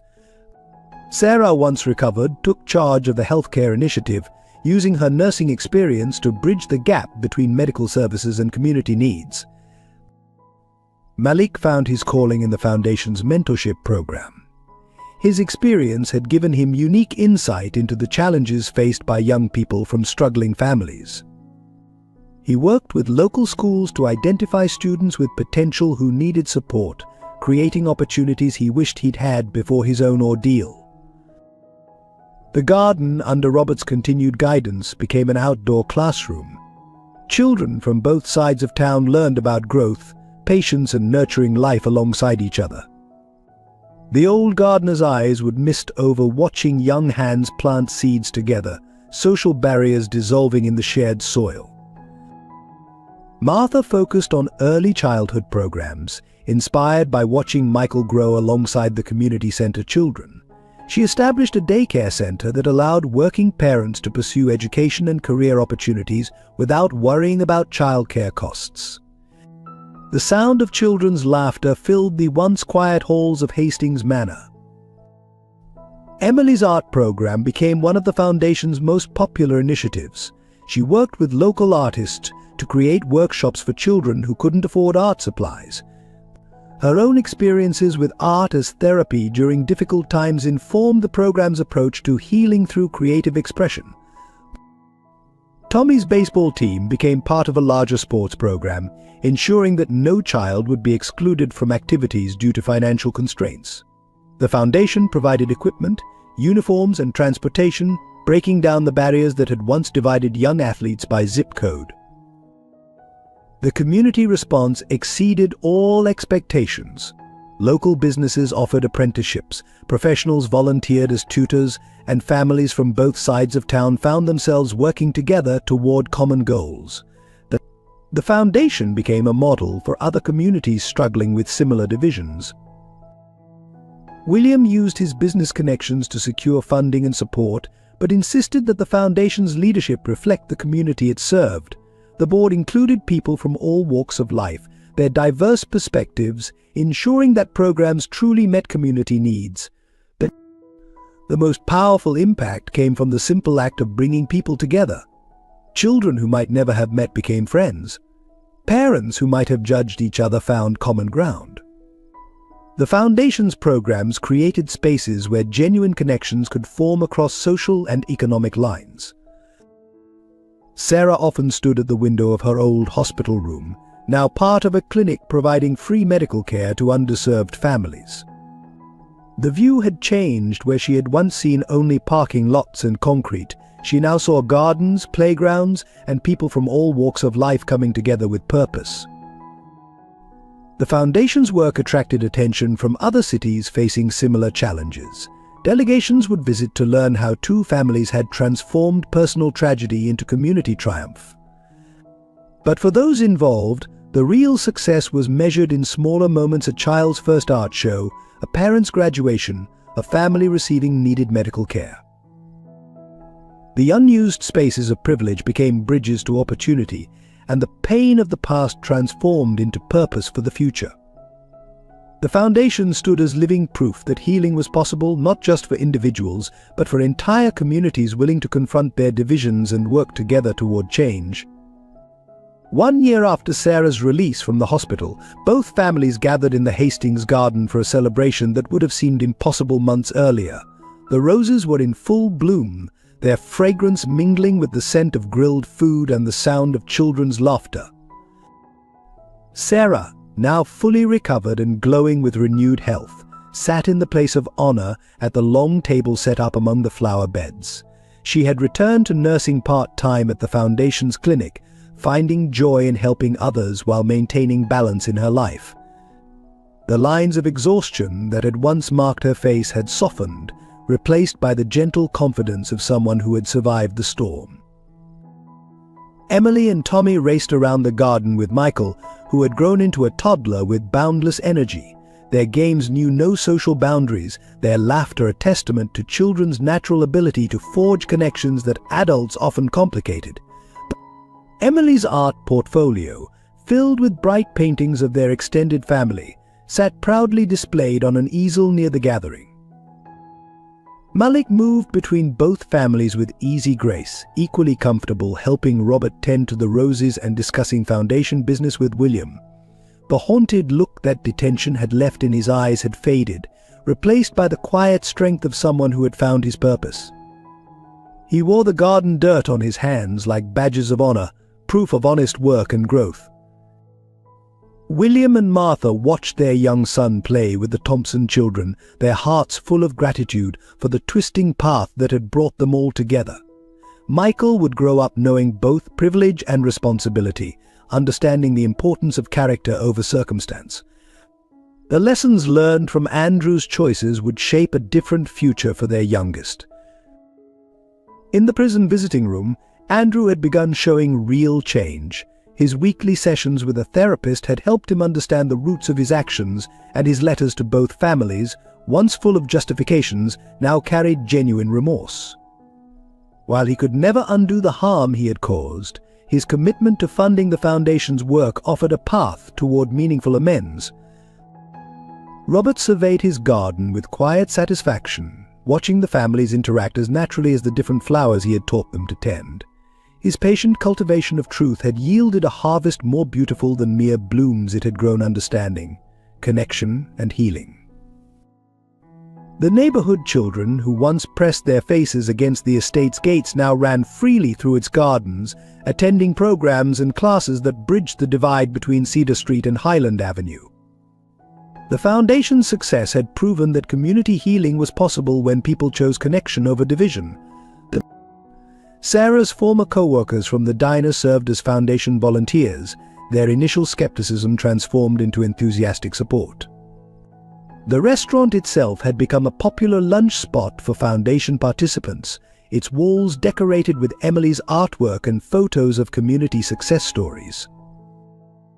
Tommy's baseball team practiced on the newly constructed Foundation field, where children from all backgrounds learned not just sports but teamwork and mutual respect. His coach had become a mentor to many young athletes, ensuring that no child felt excluded due to financial constraints. The medical staff who had cared for Sarah during her crisis now partnered with the Foundation's health initiatives, offering their services to families who might otherwise go without care. The hospital room where she had fought for her life had been renovated into a comfortable waiting area for families facing similar challenges. As the sun began to set over the garden party, casting long shadows across the carefully tended flower beds, both families gathered for a group photo. The picture would capture more than just smiling faces, it would document a transformation. Two families, once divided by circumstance and prejudice, had become one extended family bound by love, understanding, and shared purpose. Martha held Michael on her lap while Sarah sat beside her, their hands clasped in the friendship that had grown from their shared history. William stood proud behind them, his hand on Malik's shoulder, while Emily and Tommy posed with their latest art projects and sports trophies. Robert took his place among them, the quiet gardener whose wisdom had helped truth and justice flower. The photo would hang in the Foundation's main hall, a reminder that even the deepest wounds could heal when tended with care, understanding, and the unwavering belief in the possibility of change. 5 years after the events that had shaken their community, Cedar Street and Highland Avenue were almost unrecognizable. The invisible barrier that had once divided the neighborhoods had dissolved, replaced by a vibrant tapestry of connection and mutual support. The Hastings-Thompson Foundation stood at the heart of this transformation, its programs weaving new patterns of understanding across once rigid social lines. The old community center, once abandoned and boarded up, now buzzed with activity from dawn to dusk. Children from both neighborhoods attended after-school programs together, their friendships making mockery of the prejudices that had once kept them apart. The walls, once grey and deteriorating, bloomed with murals painted by Emily and her young art students, depicting scenes of unity and hope. Local businesses that had once viewed Cedar Street residents with suspicion now participated enthusiastically in the Foundation's apprenticeship program. Chen's Corner Store had expanded into a proper market, employing young people from both neighborhoods and serving as a gathering place for the entire community. The diner where Sarah had worked became a popular spot for Foundation meetings, its booths filled with people from all walks of life planning new initiatives together. The changes went beyond mere appearances. Property values in Cedar Street had stabilized as community investment increased, but unlike typical gentrification, original residents weren't pushed out. The Foundation's housing initiative, guided by William's business acumen and Sarah's understanding of community needs, ensured that development benefited everyone. The annual Garden Festival, hosted on the Hastings estate grounds, became a symbol of the new community spirit. Families from both neighborhoods shared food, music, and stories, while children played together among Robert's carefully tended flowers. The event culminated each year with a lantern release, each light representing a hope for the future or a prejudice overcome. Education saw perhaps the most dramatic transformation. The local schools, once starkly divided by zip code, now shared resources and programs. The Foundation Scholarship Fund, named in honor of both families, helped promising students from all backgrounds pursue higher education. Several of its first recipients had returned to work in the community, creating a cycle of positive change. The police department, influenced by Detective Miller's advocacy, implemented new training programs focused on community engagement and bias recognition. Officers regularly participated in foundation events, building relationships with residents from all neighborhoods. The change was reflected in statistics showing decreased tensions and increased trust between law enforcement and the community. Health disparities began to narrow as the Foundation's medical initiatives expanded. The clinic where Sarah now worked part-time provided essential services to families who had previously gone without care. Regular health fairs and education programs helped residents take charge of their well-being, while a mobile medical unit reached those who couldn't come to the clinic. Religious and community organizations that had once stayed within their comfortable boundaries now collaborated regularly. The pastor who had initially shunned the Thompsons became a vocal advocate for social justice, using his pulpit to challenge long-held prejudices and promote understanding. Even the physical landscape reflected the change. New parks and green spaces, developed with input from both communities, provided gathering places for residents. Robert's gardening programs had inspired a network of community gardens, transforming vacant lots into productive spaces that brought neighbors together. The media narrative about the area had shifted dramatically. Where once there had been stories about crime and division, now there were features about community success stories, innovative programs, and the power of reconciliation. Other cities sent delegations to study the Hastings-Thompson model of community transformation. The Foundation's youth leadership program, led by Malik, became particularly influential in sustaining these changes. Young people from both neighborhoods worked together on community projects, developing skills and relationships that would ensure the transformation continued into the next generation. Local government, seeing the success of these grassroots changes, began incorporating community input more meaningfully into planning decisions. The City Council chamber, once a battleground between competing interests, became a forum for collaborative problem-solving. The most profound change, however, was in the daily interactions between neighbors. The suspicion and fear that had once characterized cross-neighborhood encounters had been replaced by genuine warmth and connection. People who might never have spoken now shared meals, celebrated together, and supported each other through life's challenges. 10 years after Malik ran toward a burning car to save a baby, he stood at a podium in the Foundation's main hall, addressing a new class of scholarship recipients. The room was filled with young faces from both sides of town, all carrying dreams that no longer seemed impossible. Our story, he began, looking at his mother Sarah sitting proudly in the front row, isn't just about overcoming adversity, it's about the transformative power of truth, forgiveness, and the courage to see beyond our assumptions. His voice carried the weight of experience, but also the lightness of hard-won wisdom. Emily, now a successful art therapist, worked with children processing their own traumas. Her gallery showcased artwork from both sides of town, telling stories of struggle and triumph through young eyes. Tommy had become a youth baseball coach, ensuring that every child, regardless of background, had a chance to play. Robert, his hair now completely white, but his hands still strong from gardening, continued to mentor young people in the art of patience and growth. His garden had become a living classroom where children learned that the most beautiful blooms often came from the most challenging conditions. The Hastings family had been transformed as well. William and Martha devoted themselves to expanding the Foundation's reach, while Michael, now a teenager, worked alongside Malik in youth outreach programs. Their family's story became a powerful testament to the possibility of change and redemption. Andrew, having served his time and completed extensive therapy, worked remotely for the foundation, using his business skills to help other families avoid the pitfalls of privilege and entitlement.